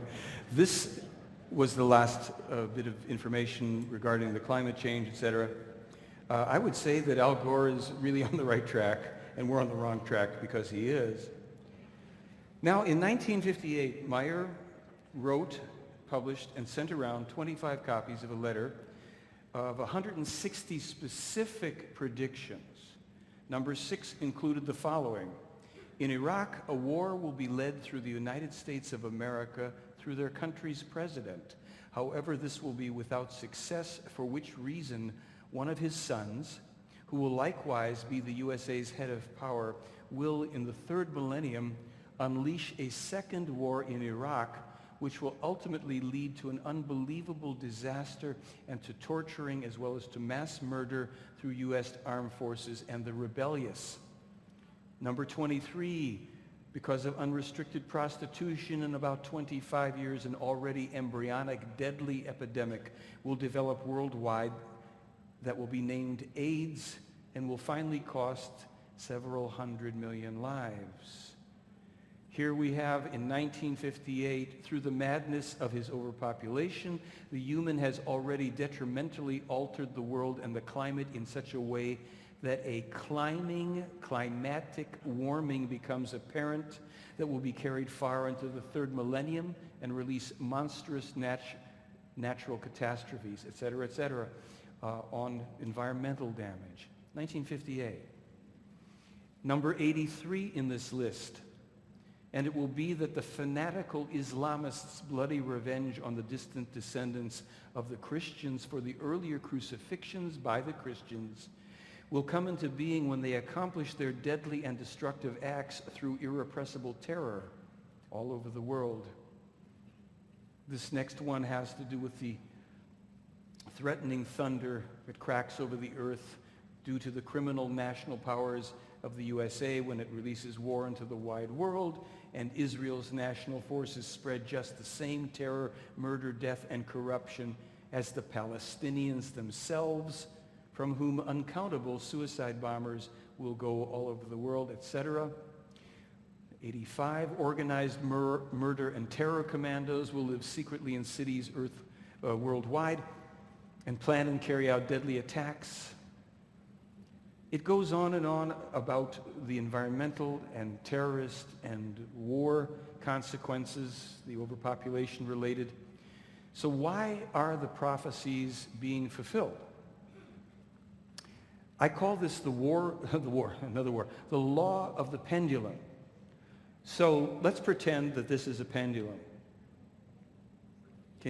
Imagine that you see a pendulum. And what we have here has the word love written on it. Not bad. It goes out and it comes back. Likewise, hate, war, aggression. Now, what isn't known to most people, certainly not in our country, is that in the past 60 years, the U.S., its governments, have moved against people over 200 times, unprovoked attacks of aggression against other countries, other peoples, meaning everything from destabilizations, installations of dictators, raping the mineral rights and enforcing terror in a country in order to destabilize it, to outright attacks and bombing. Over 200 times in the past 60 years, not one of the countries that we aggressed against ever attacked us. They didn't initiate anything. It was judged to be in Americans' best interest. So we sent out this pendulum time and time again, and we never saw an immediate consequence to it. Nonetheless, in the past 60 years, wars, revolutions, uprisings, some fomented with the assistance of our or other secret services and military intelligences, have destabilized and upset things in the world. And then we get an attack on our soil, or we get a problem of people maybe who were on that country when this thing went out. Now they're hitching a ride back. Hey, that must be a neat place. They took everything we got. This isn't about being anti-American. If you're Russian or Chinese or German or anything else, French, British, and you've done that kind of thing, it's coming back in its own time. Cause and effect. So there is a really beautiful religious saying, right? Do unto others as you would have others do unto you. So if we were truly a country that operated under the best of that Christian or Judeo-Christian tenet, which also has been said as a man or a person sows, thus shall they reap. What goes around, comes around is our kind of current version of it. Cause and effect, do unto others. Well, in this little cosmology with the law of the pendulum, environmentally, politically, socially, religiously, in every way, we're simply getting the dumb law of the universe returning opportunities to us to taste the experience that we sent out or had been sent out in our name. So really, what am I trying to prove? I said this a couple times before. And I'm trying to prove the prophecies in the Meyer case wrong. I want to prove the ultimate prophecies that are here. I want to prove them wrong. That's a much better thing to do than to just try to scare people with prophecies and predictions and tell us we're all doomed and look how bad we've been. But remember, we don't want to speak in sweet tones or in the saccharine language of diplomacy or New Age nonsense. When a thing is a thing, we better call it the thing that it is. We're in trouble. And it doesn't take an extraterrestrial or a one-armed farmer or any of us to know that that's the case. So how can we change things? Globally, we need a global approach. Strangely enough, there is a global approach. Now, you probably, again, won't be able to read all this from every position, so let me tell you, there's something that's called the Salome Peace Meditation. And this peace meditation was brought into our awareness maybe 15, 20 some years ago. It is said to be composed of words from the ancient Lyrian language that was spoken on earth 289,000 years ago, then again 13,500. It's speculative, this part, but this is the information and you can think through it.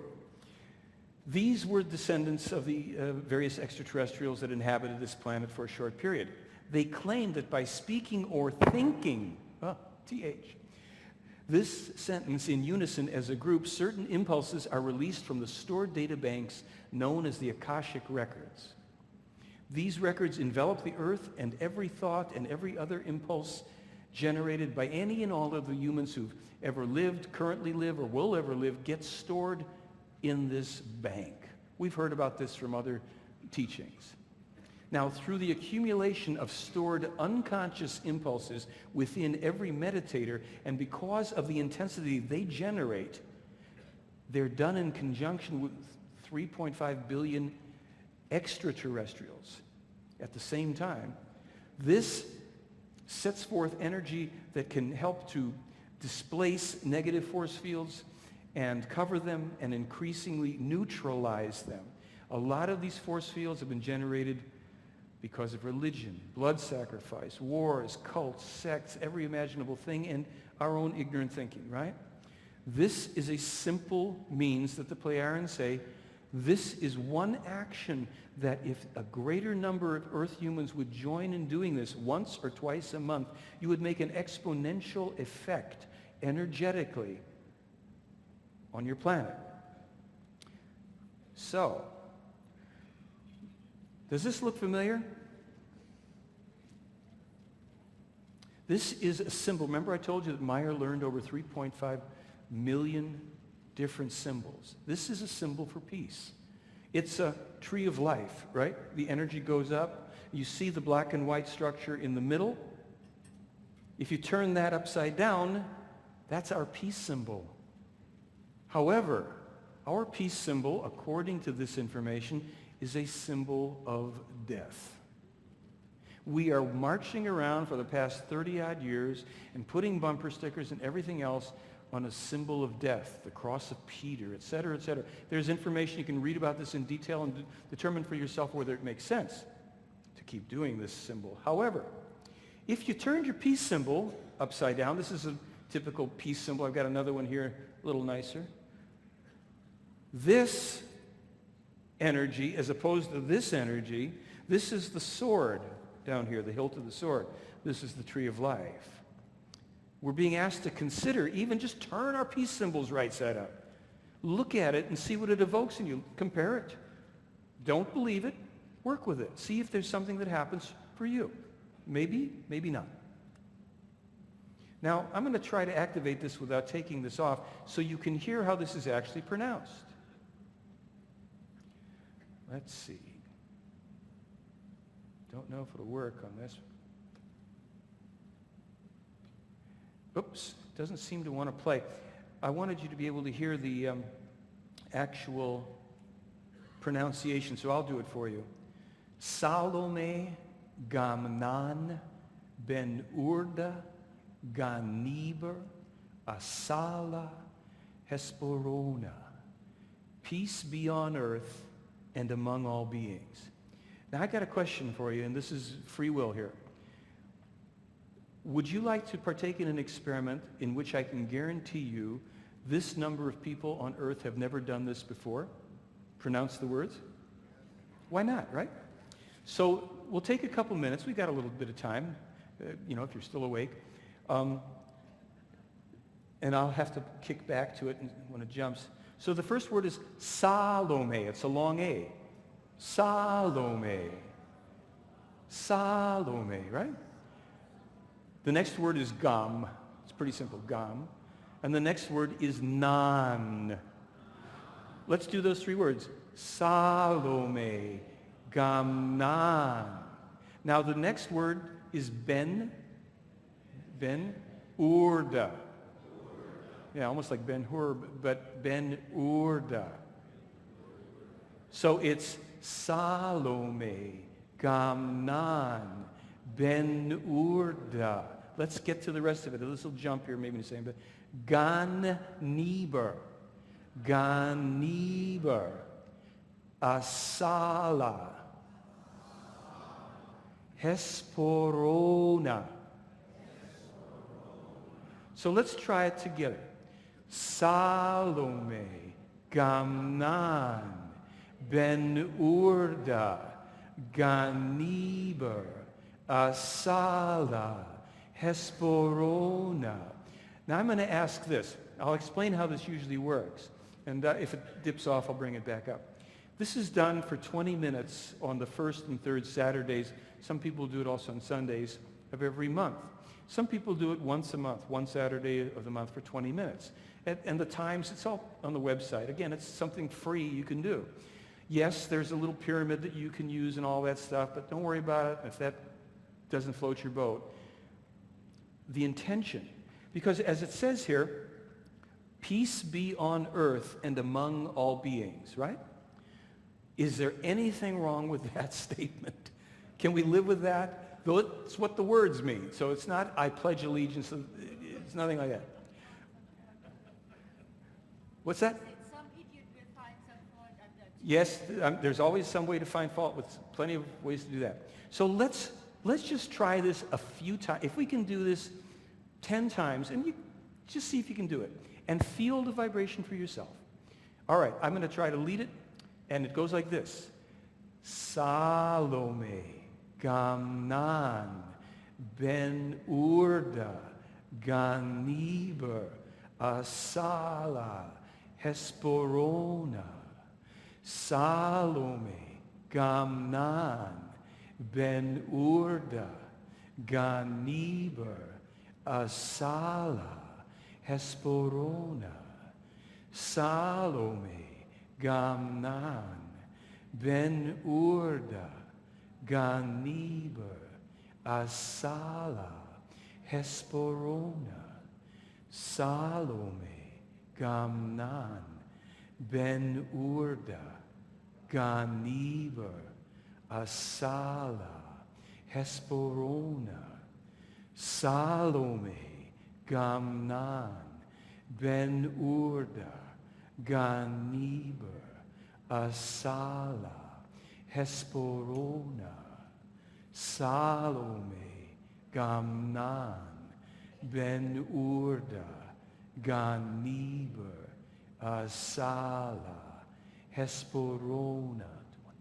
Salome, Gamnan, Ben Urda, Ganiber, Asala, Hesperona. Maybe that's short, but I don't want to keep you at it too long. When it's done in a group, Each person can actually do it at their own rate of speed. There's a little CD they have in Switzerland, so you'll hear Salome Gamma, somebody Salome Gamma. They're just putting it out there. And if this mechanism actually helps us, far be it from me to not participate. Now, the Talmud of Emmanuel. This is the next segment here we're going to get into. I just want to say one thing about this whole Meyer case again, because there are people that still would say, oh, it's obviously a hoax. The one-armed guy fashioned all these little things by himself. Oh no, he had accomplices, even though in 8 years of on-site investigation, not one accomplice, not one detailed model, no explanation for the sounds and the 17 people that were present when Meyer recorded it, and they were analyzed in 3 different sound labs, and they're irreproducible to this day. No, it's got to be a hoax. So people should start to ask themselves what their vested interest is in thinking that the case is a hoax, and in swallowing hook, line, and sinker every other approach about so-called extraterrestrial contact that has, in my opinion, no content. This may be troubling content, but it ain't short of content. It's kind of like when you think of Atlantis. Don't you get that sinking feeling? Yeah, okay. All right. The Talmud Emmanuel, with the complete prophecies of Elijah and Jeremiah. So let me explain that we mentioned before Enoch. We have the Enoch or Henoch prophecies available on my website. They're also in the book And Still They Fly. You can read them. The prophecies of Elijah and Jeremiah that are just being produced in English, for the first time, they are mind-boggling, as is the Talmud Emmanuel. The prophecies of Enoch, Elijah, and Jeremiah have been in the keeping of the Pleiaren ever since they were written or, expressed by the prophets, because most prophets were not their own scribes. They had scribes who wrote things down. They kept them, and they kept them for the reason that they would be expunged from the Bible. They would be altered. Different versions would come out that would be really nice and New Agey and feel good, but they wouldn't be the real deal according to this information. So this book comes out within a few weeks now, and it's the last translation of it, because the German translation is always has to be refined in terms of the meanings of the words. I should point out to you here, this is Meyer when he's about 26. This is a man named Issa Rashid and a friend and his daughter. Issa Rashid is a pivotal person in this whole case. He was an ex-Greek Orthodox priest who, along with Meyer, co-discovered in 1963 4 animal skin-wrapped, resin-encrusted scrolls, series of scrolls written in Aramaic. Issa Rashid coincidentally just happened to not only read Aramaic, but spoke and read German. Meyer and he were allegedly led telepathically to this area where there was like a little hillside. There was a small hole that was discernible, and they were being led to this, so they dug it out. They went in with their flashlights, and they found what was a very ancient tomb, stones on the floor of the tomb. They dug around, they opened, they pulled stones up and found the scrolls underneath, along with several other artifacts that were, quote-unquote, meant for Meyer. This was on the outskirts of Jerusalem in an old tomb. We'll start to put the pieces together here if they already aren't very obvious. In 1970, the first translation of about a third of this document was sent to Meyer by Issa Rashid. Shortly thereafter, he and his family fled into Lebanon to a refugee village because people had found out, he lived in Jerusalem, they found out that he was in possession of some very important scrolls. And both Christian and Jewish interests were not happy about this and wanted to take possession of the scrolls. He sequestered these scrolls in a building in which they took refuge in this village. And within about a week's time, the Israelis had come into this village as an attack and leveled that particular village. There actually are newspaper clippings that support the attack of this village. Issa Rashid and his family escaped with their lives. The scrolls were lost, either taken into the possession of the Israelis or burned in the attack. They don't know for sure. Now, they get published by Meyer in German in 1978. They attract the attention of a man named James Deardorff, who says, aha, another Bible hoax, let me at it. James Deardorff is a retired professor from Oregon State, I think meteorology, comparative religions, various areas in which he had his fields of interest and expertise. He then discovers, after over a year of analyzing and comparing, that the Talmud Emmanuel resolves over 335 inconsistencies in the book of Matthew, 100 or more of which were not even known about or discussed until after not only the discovery, but the publication in German of the document. One of the amazing things in here is that he determines that the book of Matthew is a derivation of the Talmud Emmanuel, not the other way around. And that the book of Matthew is written approximately 120 AD, according to some information. This could be wrong. I'm not exactly sure what's agreed on there. But what's very interesting is that Judas Iscariot in the Talmud Emmanuel is not Emmanuel, a.k.a. Jesus' betrayer. He's his trusted scribe and friend. We learn from this, we learn in the Meyer material, that Emmanuel was conceived at the behest of the god, the Ishwish of the time, who was not the God of the Old Testament. He was not at that time and in this region Jehovah or Kamagal, but he was another god named Pharaohs.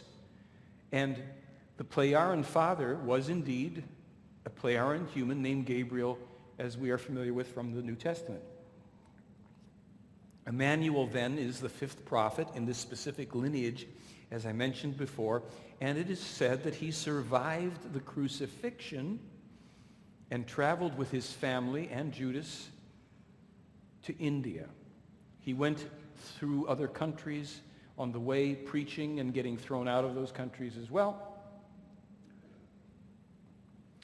The god of the time of his adult life was named Calatan, not Pharaohs, because Pharaohs had done his bit for having Emmanuel procreated and then went back to the Pleiades star system where they'd already been living in peace for 40,000 plus years and change, and they were leaving another prophet here to try to get us straight. Good luck. Remember, these are human beings, and there's an axiom that I have, and it goes like this. Wherever and whenever human beings are involved, things can and ultimately will get screwed up. This is no exception. According to Meyer, and I asked this of him, he did not marry Mary Magdalene. She was, quote unquote, a woman friend, but he did marry an Indian woman after his mother had died. I think his mother died when he was 38, according to the story around the Talmud. And he and his wife married, procreated numerous descendants, quote unquote, one of whom was a son named Joseph.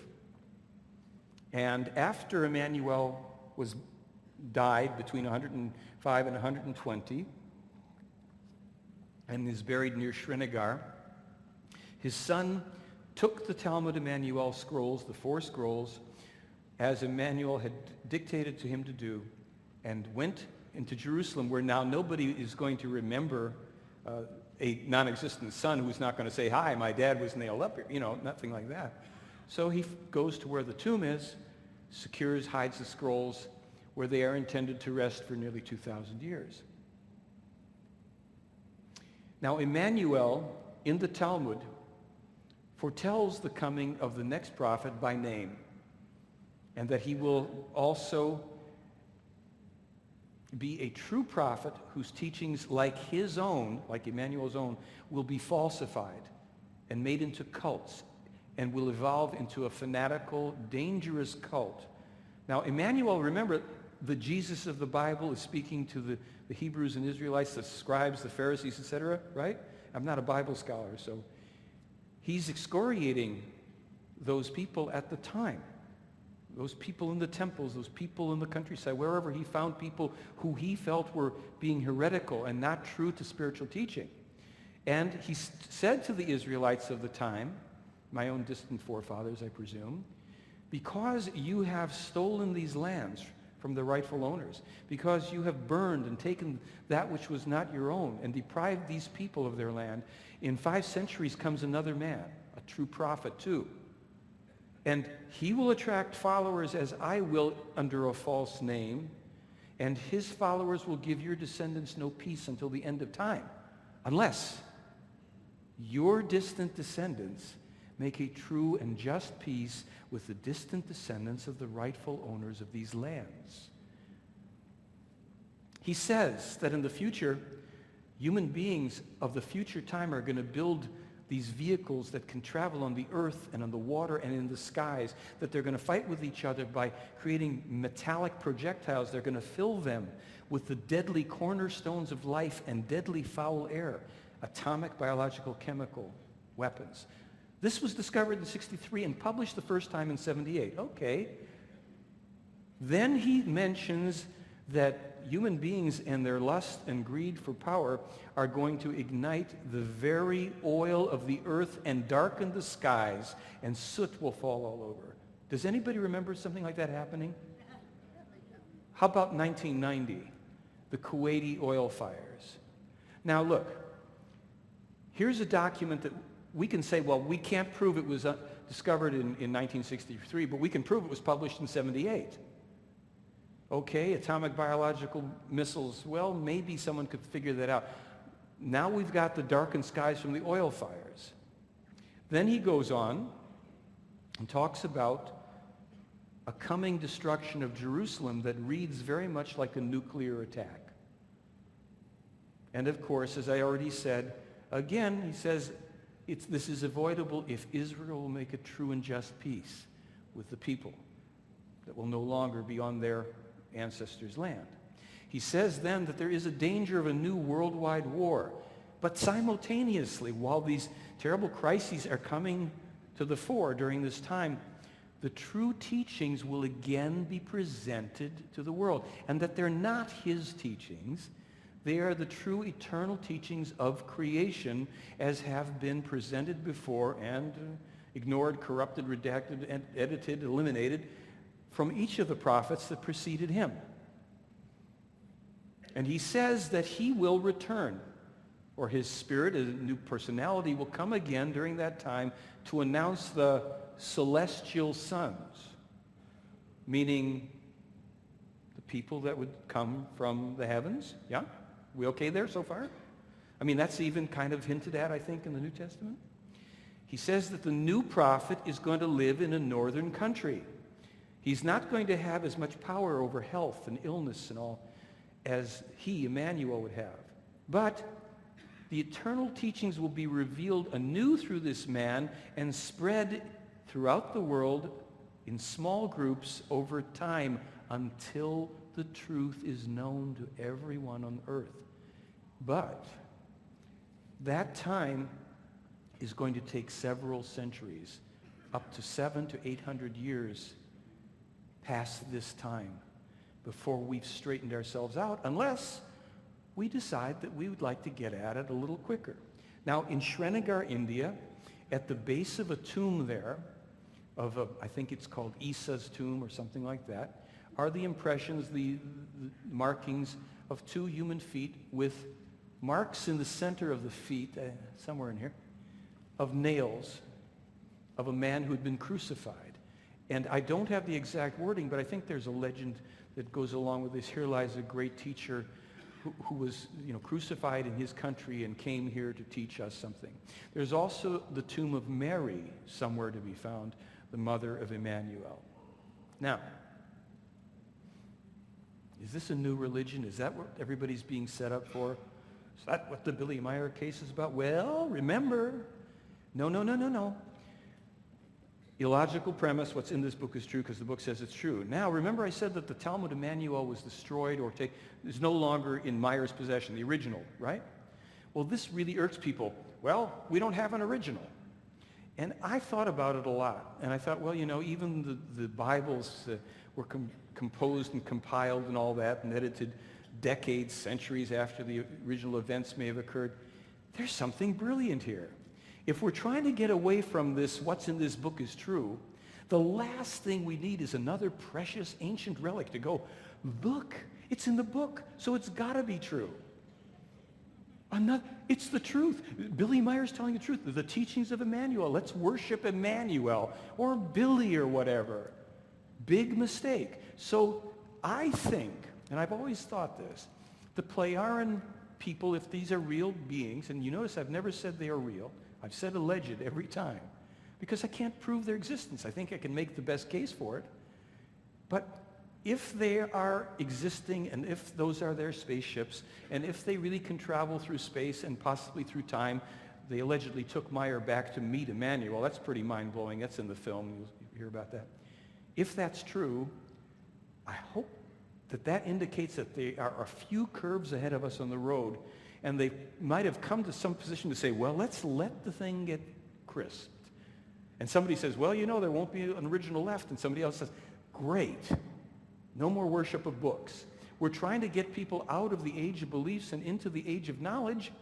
Let's make sure that they can't lock onto another thing, because we're leaving the age of beliefs for the age of knowledge. Knowledge and wisdom require experience and thinking, not turning our power over to other relics, books, etc. It's an inside job. And you are the authority in your life. So consider and think about this. The Talmud Emmanuel is here and being introduced to help undo the presumed lies of the last 2,000 years. And that's going to hit a lot of people just to hear that.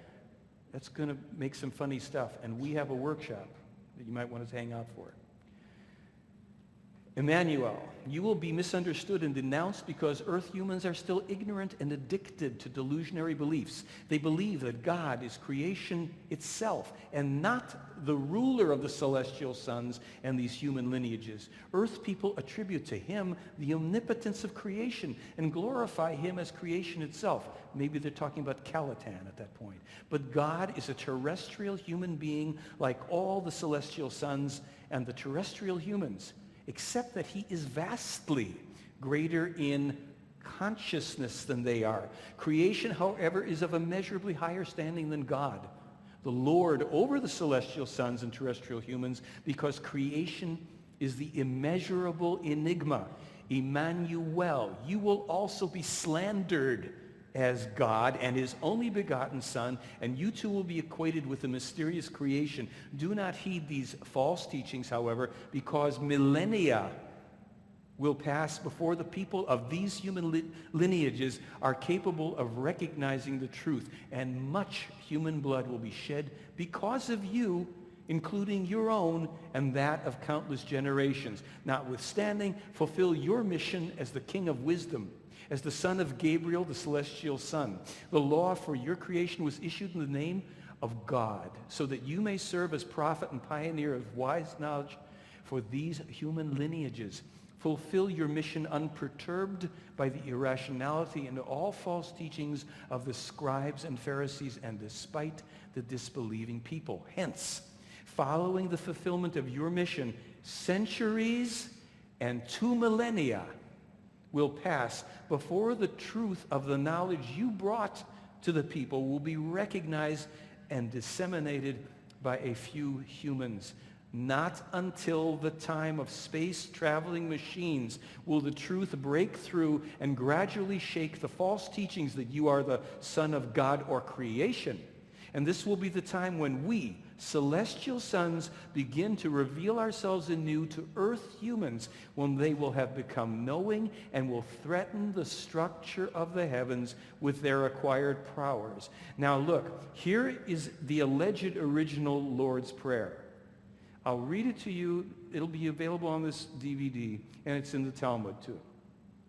He says, when you pray, you shall call upon the omnipotence of the Spirit and not babble misleading nonsense like the idol worshippers, the ignorant and the selfish, because they think they are heard when they use many words. The creation spirit part of the human has no need for many words. However, humans need the knowledge of how powerful it is. Therefore, pray to the omnipotence of the Spirit in the knowledge that its greatness and power are infinite. If you do not know how to pray directly to the almighty power of the Spirit, make use of something sacred by which you can reach the Spirit. But be never like the ignorant, the hypocrites, the idol worshippers, and the selfish who worship something sacred in the belief that the omnipotence of the Spirit dwells within it, including in books and texts, etc. Be aware, however, that the almighty power of the Spirit always dwells within you, regardless of your usage of a sacred object or place. Therefore, pray as one who knows. My Spirit, you exist within omnipotence. May your name be holy. May your kingdom incarnate itself within me. May your power unfold itself within me, on earth and in the heavens. Give me today my daily bread, that I may recognize my wrongdoings and the truth, and lead me not into temptation and confusion, but deliver me from error. For yours is the kingdom within me, and the power and the knowledge forever. Amen. When you pray to your Spirit, it will give you what you request. Have trust in this knowledge, and you will receive. However, if you believe in the false teachings that the power and Spirit do not dwell within you, then you will be without knowledge and will live in spiritual poverty. That's enough of that for right now. You can always read it in the book if you want and think through it. But it's a very different perspective. And Emmanuel said, truly, I have not come to bring peace, but the sword of knowledge about the power of the Spirit which dwells within humans. Therefore, while we may be at a UFO and ET conference and everything else, and things are fascinating that appear in the sky or wherever, it is about us. That is what the Meyer case is about. So there are also, and I'm not going to read all of this to you because it would really put you to sleep, although it should ultimately awaken you when you read it on your own. But this was from a contact with Semyaze that Meyer had early on, the 10th contact, and she starts off, the human bears a spirit that does not die nor sleep during the deepest sleep. Every human has his own spirit, creation, truth, knowledge, imperishable life, etc. That's what all of the prophets, all of them, were trying to bring to us. But as soon as that my mother told me a story many years ago, and I didn't get it at the time. I don't know if you'll get it now. There were two guys walking down the street. One of them's a regular guy, and one of them's the devil. They're following somebody in front of them. And as this guy's walking, he suddenly bends down, he picks something up, and he's happy and ecstatic, and he clutches it to his chest. The devil starts bouncing up and down with joy and glee. And the guy next to him says, hey, excuse me, what are you so happy about? The devil stops bouncing from him, and he says, he just discovered the truth. So the guy says, well, wait a minute. It sounds like you're out of business. If he discovered the truth, what are you so excited about? He says, I'm going to help him organize it.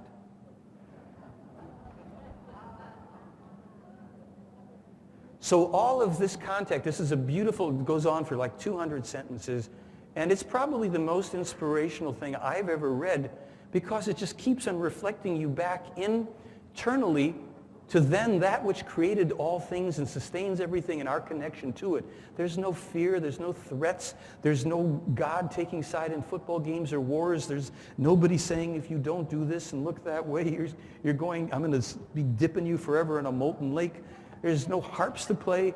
It's like there's another picture. So as I say, this goes on for some time and it's quite beautiful. The Spirit is the wonder of all wonders, and all power emerges from it.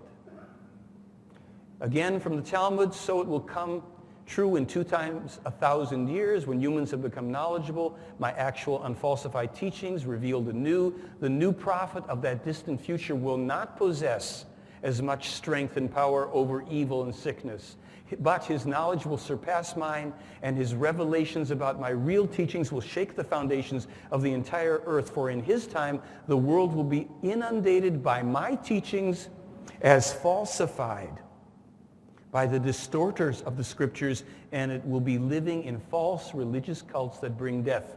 It will be a time when wars from space begin to threaten, and many new gods will seek to rule over the earth. Truly, truly, I say to you, the new prophet will be persecuted not only by a wrong-minded people, as will happen to me, but also by the whole world and by many deluded religious cults which will bring forth many false prophets. Yet before the end of 2 times 1,000 years, the new prophet will reveal my unfalsified teachings to small groups, he says, just as he teaches them. Nevertheless, his path will be very difficult and full of obstacles, because he will begin his mission in a peace-loving country in the north, which will be dominated, however, by a strict and false religious cult based upon scriptural distortions of my teachings. Thus I prophesy, and thus it shall be.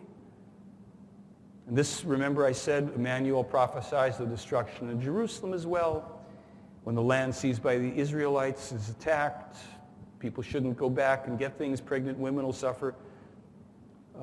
They will construct machines of metal. This is all in the Talmud, where you can read this for yourself. Mighty nations, if they say when the war time would come, if we allow that, if at that time mighty nations were not to intervene as once did the celestial sons, to bring a halt to the unrestrained madness and deadly conduct of demented dictators. Can you think of any? Truly, I say to you, I tell you, no human being would survive. He talks about the huge population at that time, and says this is what the law ordains, because people have violated it and will continue to violate it into the distant future.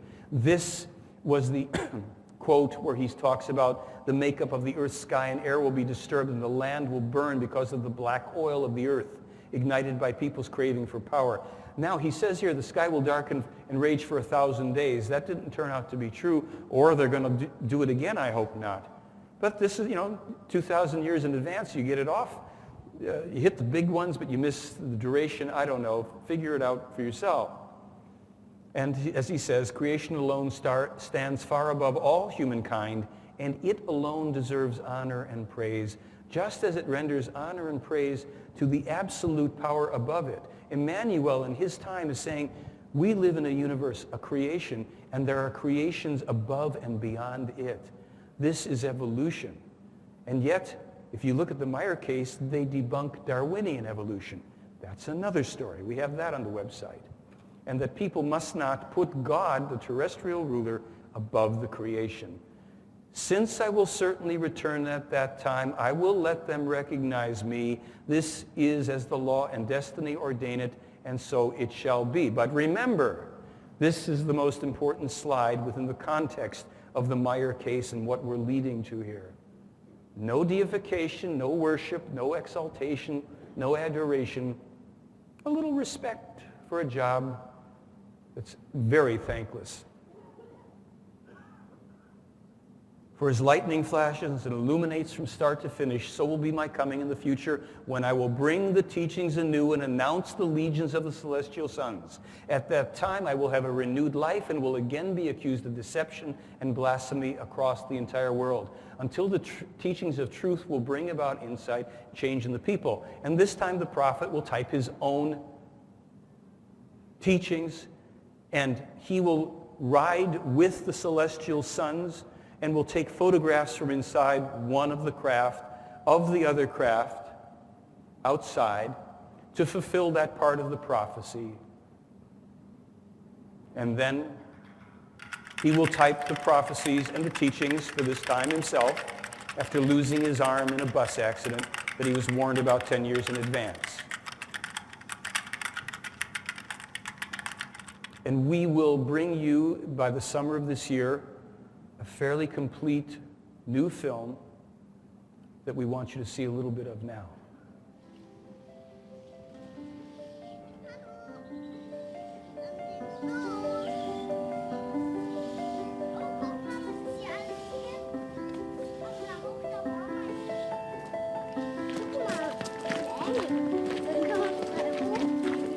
Nee, nicht da. Da hoch willst du jetzt. Dafür hab ich einen Sitz. Wir sind hier auf der Erde, unser Leben zu führen. We are here on Earth to live our lives so that the consciousness can evolve, so it can collect knowledge and wisdom, build love, freedom, and harmony, so that the human can learn he stands here in the material life on Earth, exactly as other human civilizations do on other worlds and in the entire universe. Welten im gesamten Universum dasselbe tun. Nein, ich kann das allein. Ich bin kein Baby mehr.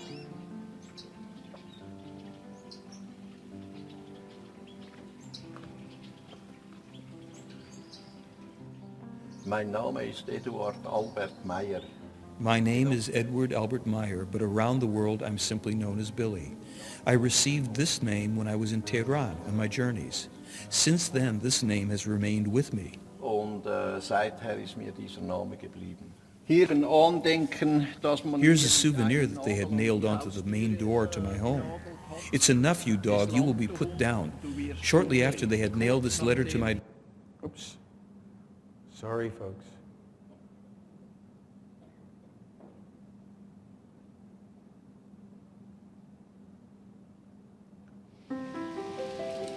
I'll talk over this to that point. I'm afraid the thing dims automatically. This is an entire documentary on the life of Meyer, people who know him, around him. It's not going to be just a love affair. We have interviews with religious leaders and skeptics and people who oppose the ideas that are promulgated in the case. We have the controversy of Meyer's wife. Many Wir people sind know hier auf der Erde, that she is a detractor of the case We are now. here on Earth to live We our have lives film of her so that the in the 1970s endorsing and talking about her own sightings. So allow me just to talk about this for a second, and we'll come back to it. So I want you to just see this little bit of the beginning and know that this is going to be nearly 2 hours on the Meyer case and all the information that we can put in it. im gesamten Universum dasselbe tun.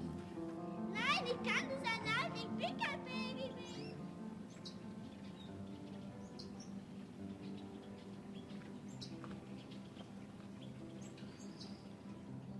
Mein Name ist Eduard Albert Meyer. My name is Edward Albert Meyer, but around the world I'm simply known as Billy. I received this name when I was in Tehran on my journeys. Since then, this name has remained with me. Und seither ist mir dieser Name geblieben. Hier ein Andenken, dass man... Here's a souvenir that they had nailed onto the main door to my home. It's enough, you dog, you will be put down. Shortly after they had nailed this letter to my door, there was another an attempt, die Türe genagelt war, hat es dann einige Tage später and they tried again to catapult me out of my life and shot at me. aus dem Leben befördern wollen und hat auf mich geschossen. Und hier ist der Platz, als ich einmal... And here's the place that I once was told to come for a contact. Jacobus was here with me and 2 other men in the late night hours. They shot at me from down there. Da hat man von hier drunten hat man auf mich geschossen. Das habe ich aber Tage zuvor... But I had dreamt about this days before and had hung a metal plate in front of my chest under the jacket and an agenda, and the shot went into the agenda and into the metal plate. Dann genau in die Agenda rein und in die Metallplatte und so hat es mir das Leben gerettet. Durch einen Traum, den ich zuvor hatte. And so my life was saved through the dream I had, because I always and always have dreams which show me events that will come true in the future. Can we all have dreams like that? Es können eigentlich alle Menschen... Actually, all humans can have these kinds of dreams if they concentrate and start to steer their dreams. And when they make themselves somehow capable to have visions through their dreams, they will have truth dreams and so on and so forth. Irgendwie durch die Träume eben Visionen. But it depends naturally upon the human concentrating hard and using his consciousness to truly direct the energies and powers that come out of the Der consciousness. Mensch sehr konzentriert sein Bewusstsein dazu benutzt, nach der linken Seite hierauf. Up to the left side over here where the road goes into the forest, Langholz is situated there, and that also has gotten us great photographs. Where are we going now, Billy? Down there to the lower Satellek, where we are able to make photographs of Semjase's beam ship. Machen konnten mit dem Strahlschiff von Semjase.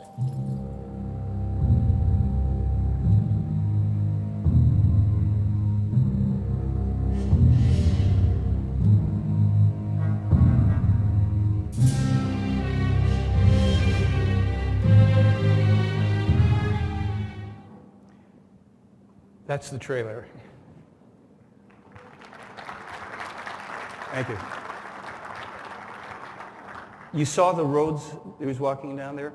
Many people here, you've seen the photographs in the books, right? And it's so easy for the skeptics and the debunkers to say, well, he's hanging models. Walk those roads, up and down those. That was one of the easy locations. And you saw the photograph taken over a log pile that was there. You try to figure out how a one-armed man, even with a crew of elves, would get out there and take 1,200 photographs, clear photos, 8 films, a video, etc., and fool people for 30 years with it. It's mind-boggling. And we just hope that we'll present both sides. We're going to have a skeptic in there explaining how it was all hoax, too. So it'll be interesting. So do you really think that this is all still about extraterrestrials, UFOs, gods, and exopolitics and ascension and angels and masters and gurus and cults and saints and etc.? Or is it really about us and about this? Truly, I've not come to bring peace, but the sword of knowledge about the power of the Spirit which dwells within humans. I was looking for somebody to believe in, someone who'd save the day when things go wrong, someone who'd live and die for all the things I only cry for, someone who'd change my life, change it with a song. And I was looking for someone with all the answers, someone who'd show me how to play the game, to be stronger than the madness, all the anger, or stronger than the sadness, all the anger and the madness. But how long can I hide the one I'm trying to find? I'll be my own hero. I'll make my own magic. I'll change the endings that used to be tragic. I'll be all I am without armor or mask. I'll be my own hero at last. Now, I don't need someone to come and save me and tell me how my life's supposed to be. I keep on taking chances, finding my own answers. Love's the only savior I will ever need. And I'll be my own hero. I'll make my own magic. I'll change the endings that used to be tragic. And all through my life, I'll let love lead me on. I'll be my own hero. I'll sing my own song. Thank you. Thank you. We talk now about an individual approach. And that's where we come to the standing in spirit part, which is a workshop. And I'm going to give you the option because we just would roll right into it. If anybody here doesn't want to participate, whatever reason, we'll give a minute or two for those that feel they don't want to go through this. Anybody that wants to go through it, it won't be an ordeal. It's fairly direct and to the point, but use your own discretion, your own tolerance, your own bladder, whatever it may be, okay? So let me just say a little bit about this, and if you're leaving, we'll understand. I think in the beginning I showed you my little resume and I said I created this in 1990. And recently, Meyer and the people in Switzerland have asked that I do this workshop at the end of every lecture so that we're not just focused on all this stuff, phenomenon, text, everything else, but we find, and many of you may already have a good way, this is another way to make the internal connection. Remember, wisdom is the greatest asset of humanity, and so is the created will. which is Lord over love and happiness. But all of this is meaningless without the power of the Spirit. And the last quote before we get into this. There is no higher happiness than wisdom, no better friend than knowledge, and no other Savior than the power of the Spirit. So I'm not really big on affirmations, and naturally, shortly after I'd come up with this process, woke up in the middle of the night and had to write this thing out. I've revised it a little, but what the heck. By the love, power, wisdom, force, and will of my consciousness, I disconnect, complete, forgive, and release these limiting patterns, influences, behaviors, and beliefs. I remove and replace them with the positive, loving qualities of my own consciousness and spirit. Now, what I should say is this. That's our operating principle. That's our context.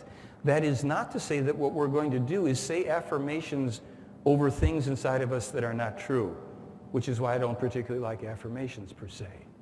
What we're going to do, those of us that participate, and this is a silent, basic, personal participation, we're going to, if you agree, let the operating principle be as such, that it is our consciousness and the qualities, the positive and loving qualities of our own consciousness and spirit that will guide us, and we will then recognize that only that which we are ready to receive and perceive from within ourselves, brought to us by our own higher level of inner awareness. No angels, no guides, gods, facilitators. I'm just kind of here to make noises so you go through some steps. But it is your inner awareness that is your guide. Neutral positive thinking is a teaching of the Pleyar and Meyer material.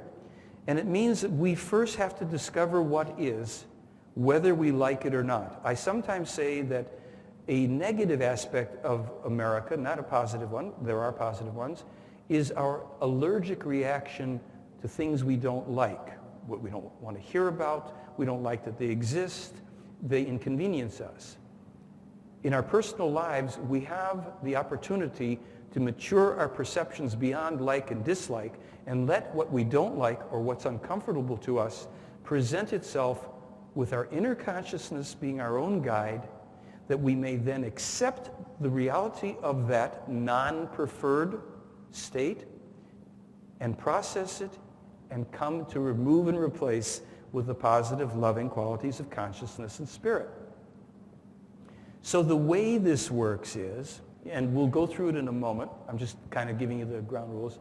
We first identify an inner conflict, a dissonance, something we want to change, a fear, whatever. We take a look within. We sense it, we feel it, we get the images, the thoughts, the emotions and feelings, and we locate them. We get a sense of where they reside in us because our emotional content usually, and mental content also has location. And a lot of this is familiar to people if you meditate or have done some other processes. What we're going to do is we're going to observe, and breath by breath, we're going to receive what is, and we're going to allow consciousness to take it and to let it go. We're going to not struggle against it. We're not going to want to defend or negotiate or judge against ourselves, but we probably will at some point or other. So when we notice that, that's the thing we're working on. Are you understanding this so far, or is it too mental? A little of each? You getting it? Okay. So if I have something that I'm upset about, and this is how this thing came about for me. I had a relationship that went south and really bad, way south. And I had a big knot in my stomach about it, and I was doing some standing qigong, and suddenly the voice popped in my head and said, ask your spirit to show you the core of the pattern. And I said, okay, yeah, whatever. And suddenly I'm reliving my childhood with my father. It had nothing to do with my mother or another girlfriend. And I'm in this big emotional discomfort while I'd become fairly still just standing there. But also I was observing and feeling at the same time. And bombs were going off and I was seeing red. I really understood that idea. And I was inside just on fire about all this. And this was going on, and I was receiving it and looking at it, and some of it I was seeming to analyze, other parts were just coming and going, and then suddenly it was gone. And I thought, well, what difference did that make? And this little voice pops back in and says, think about your father again. And I went, Yeah, that was my old man. What's the big...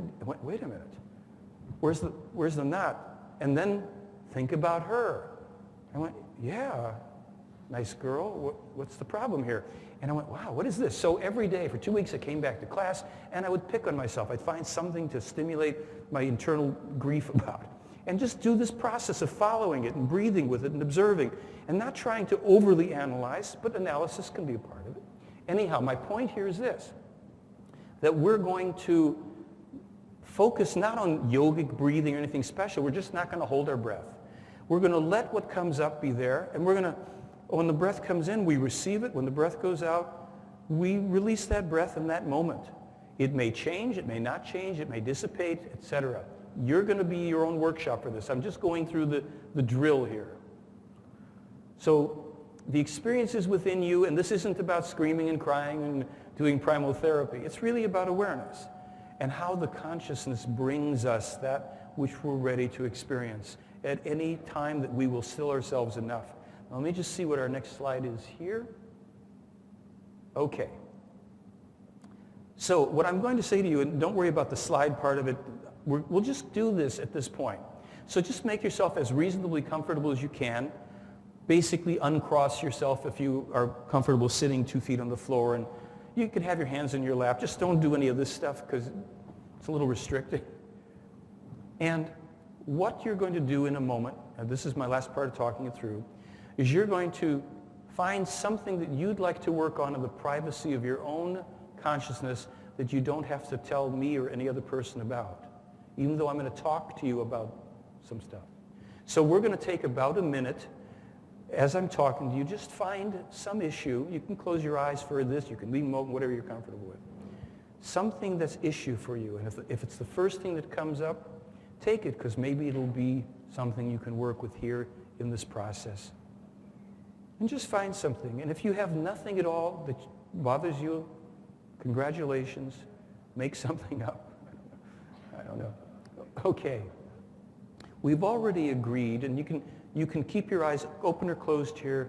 You can actually ignore me if you want. I'm going to try to just lead you along.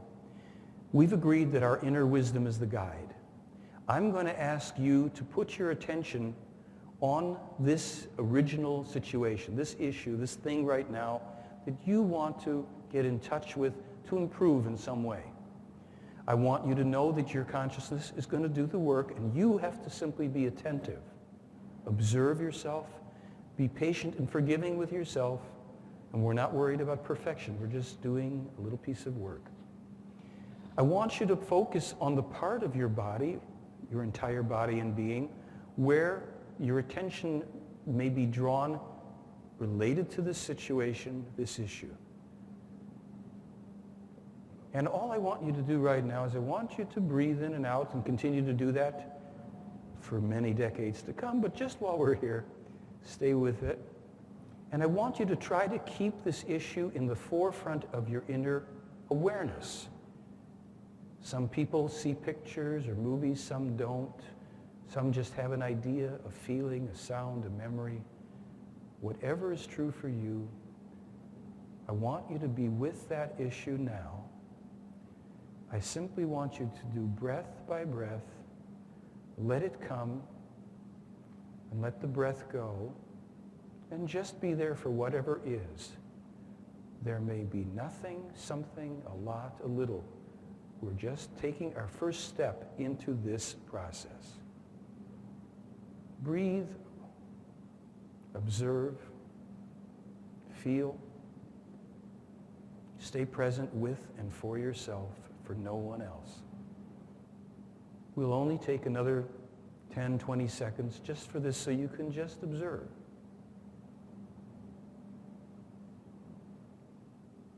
Follow, breathe.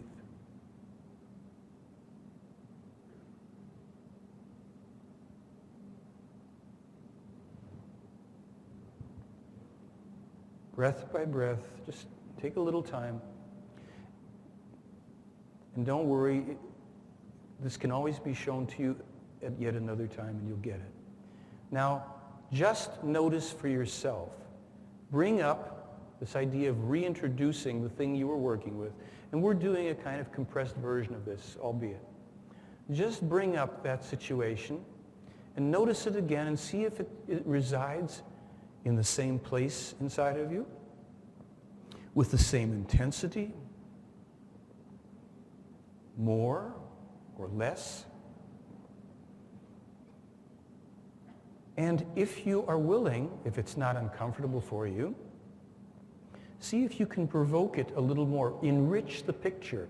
Throw some more on the fire here. Bring up another image or an association inside yourself. And allow expectation to not be the important part. Allow your willingness to receive yourself, breath by breath.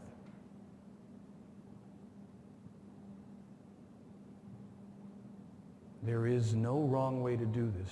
Just be with yourself.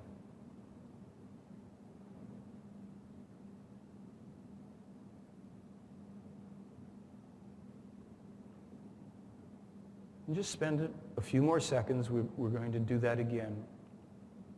And we'll talk about some other parts of this. And I'm not meaning to rush it, but out of respect for the willingness to stay this long, we're introducing this, and I can answer questions about it later. Now I'm going to ask you to just kind of come to and open your eyes and assess for yourself in this only couple minutes, truly, that we did this, and there are ways to work with it longer.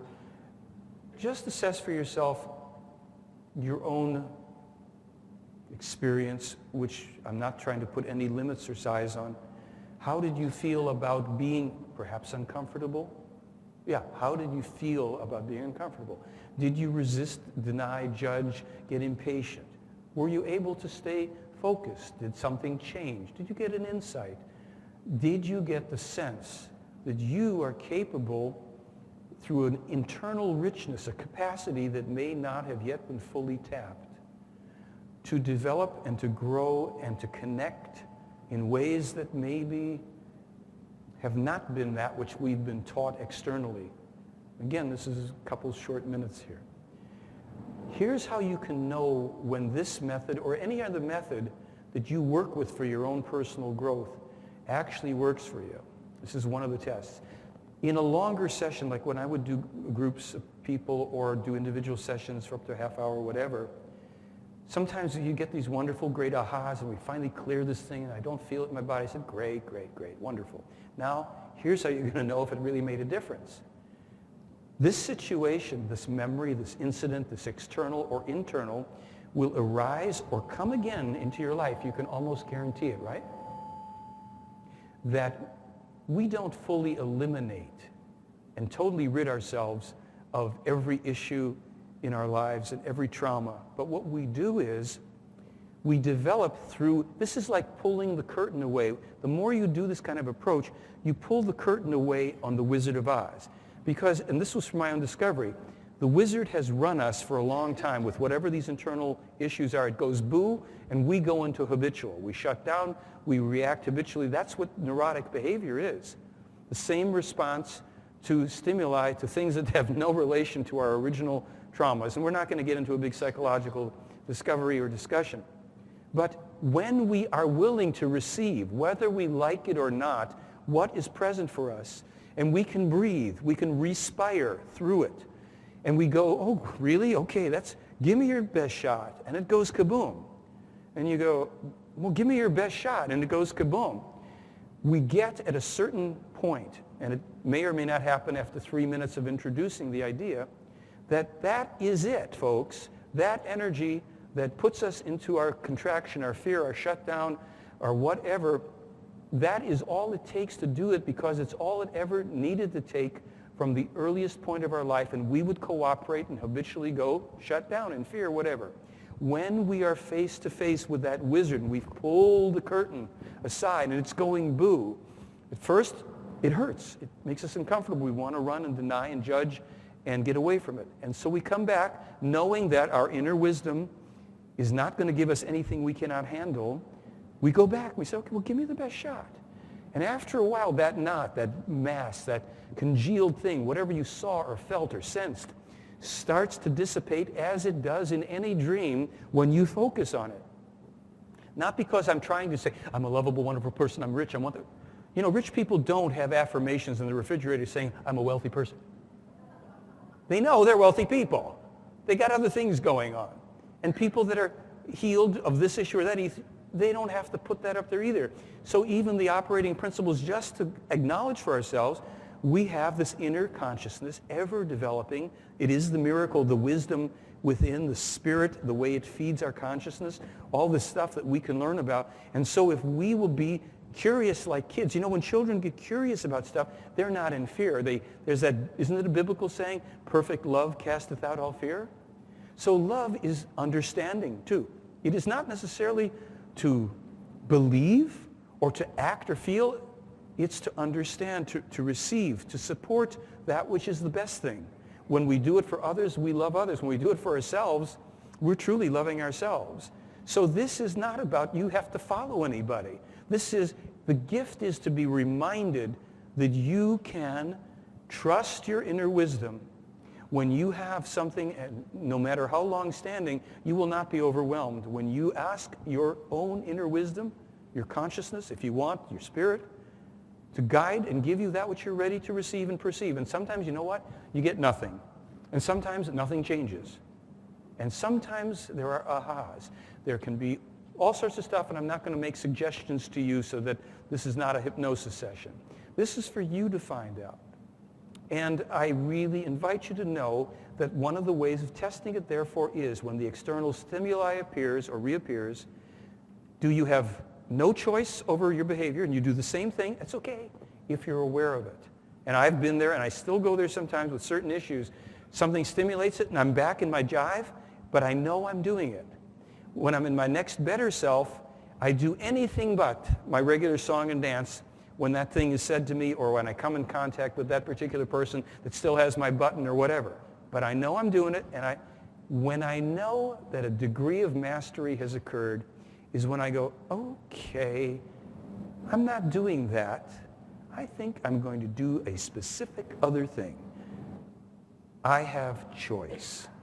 And this is the difference between being in fear of external authorities and gods and priests that are going to tell us things, and knowing from within, we choose. We are the authority in life. And this is not, and I'm not trying to negate it, it's not the easiest thing for most people in this world at this time. Some people, yes, it's easy for. And it's not always easy for me. So the key to conscious and deliberate progress is the observation of our thoughts 24 hours a day.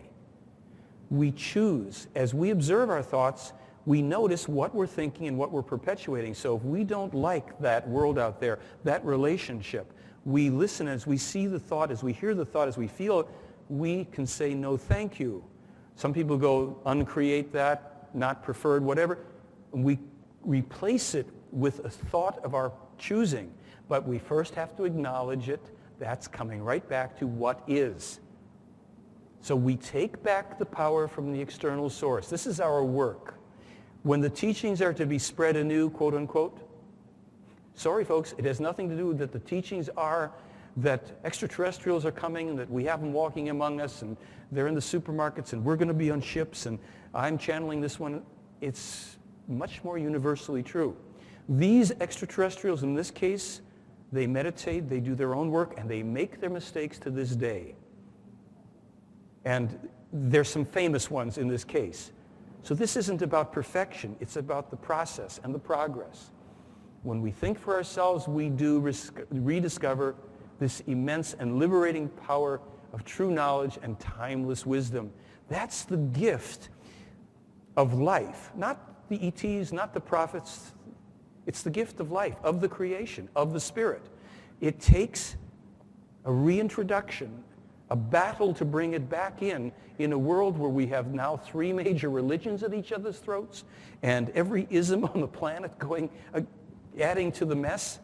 So we might as well party on down and get to know ourselves, and have dominion. It's like dominion over self is how we rule.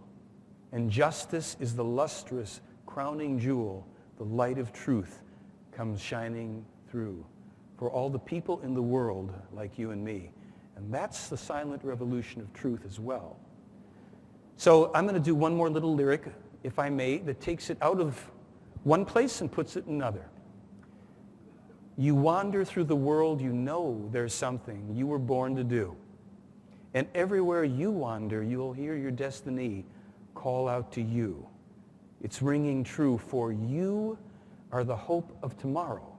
Yours are the dreams that never sleep. You're the one for whom life has just begun. You will find the stars within your reach. And you're gathering together everybody that you meet along the way, showing them the power of a heart that's free to give its love away. They'll hear you say, for you are the hope of tomorrow. Yours are the dreams that never sleep. You're the one for whom life has just begun. You will find the stars within your reach. But in a darkened moment when you fear there's not enough reason to keep going, instead of giving up, remember, for you are the hope of tomorrow. Yours are the dreams that never sleep. You're the one for whom life has just begun. You will find the stars within your reach. So that is a mini workshop with little suggestions placed in there, right? The workshop, I'm just going to tell you what's available. We're not going to do a big hard commercial, but I have to do something. So this is the Standing in Spirit DVD, which has some of the play hour and spiritual teachings on it and information, plus something like a 20, 30-minute workshop where you actually can sit while there's people doing it. You can do it for a longer period of time and be with it. This is, I'll mention this one. I haven't really put focus on it. I only mentioned the beginning. The Meyer Contacts DVD, I put it out in 2004, and I talked about material in the Meyer case from 1981 and 87, and some of the things that he put in prophecy and prediction back then and that are on this DVD occurred after this DVD came out. I call that legal proof. In other words, there's a copyright date on here. Even if you don't believe Meyer said it in 81, 87, as I reported, it's on this, and the events happened a year and a half later. Such things as the Paris riots by the Islamic inhabitants and other things, and some things on there that we, with our Salome meditations and our standing in spirit, can see to and assure do not have to occur. You know, if we are guided by our inner wisdom, we are able to create a peaceful kingdom. And this, oops, I'm now running on reserve battery, okay. This is what this is about. The DVD is very comprehensive. It was the first one I put out. So it had the prophecies, predictions, and all this stuff. And I call it a collector's item because it will be something that you can turn to anybody and say, this has legitimate proof. If you don't even want to believe the photos are real and the scientific experts we quote on there and the metal sample analysis and the sound recordings and the rest of the 2 hours of it, see those things written there? Look at the copyright date and go on the internet and search and find out when those things happened. And they happened afterwards. And Still They Fly is a wonderful book by Guido Musburger, in which those earlier quotes about diplomacy and the hard language of truth. And I hope at this stage right now that you will understand that I'm not here to diss people. I'm not allergic to defending myself, and I don't mind that. And I think some things have to be said. But the main thing is that when we get into the language of truth, we're not afraid to be wrong. We're not afraid to be corrected. We don't have to make ourselves more than we are falsely, because what we are, in essence, is far greater than anything we could represent or concoct, being experts on anything or ET contactees or what have you. Again, this has things in it that were published and that occurred after the publication. So it's another great little item. The Talmud Emmanuel will be out in a few weeks. If you go to my website and you sign up on my website, I don't sell your name and I don't spam you. I will send you a notice as soon as the Talmud is out. You can read it for yourself. You can also then have the prophecies and predictions of Jeremiah and Elijah and Emmanuel, and you can make of it what you will. The letter from Isa Rashid to Billy Myers in there, Myers' own comments and stuff. It's in German and in English, as they require these documents to be. That is the ball of wax up until now, the Meyer update as of 2007. and some other components. The film will be out. We can't give you the exact date, but summer of 2007 is what we're saying. And if you like that little trailer, this will have a certain romantic and poetic quality to it, but we're putting this stuff out there for everybody to evaluate on their own. And so the only thing I can say at this point is I thank you very much for participating, for observing, sitting through it, and all the rest of it.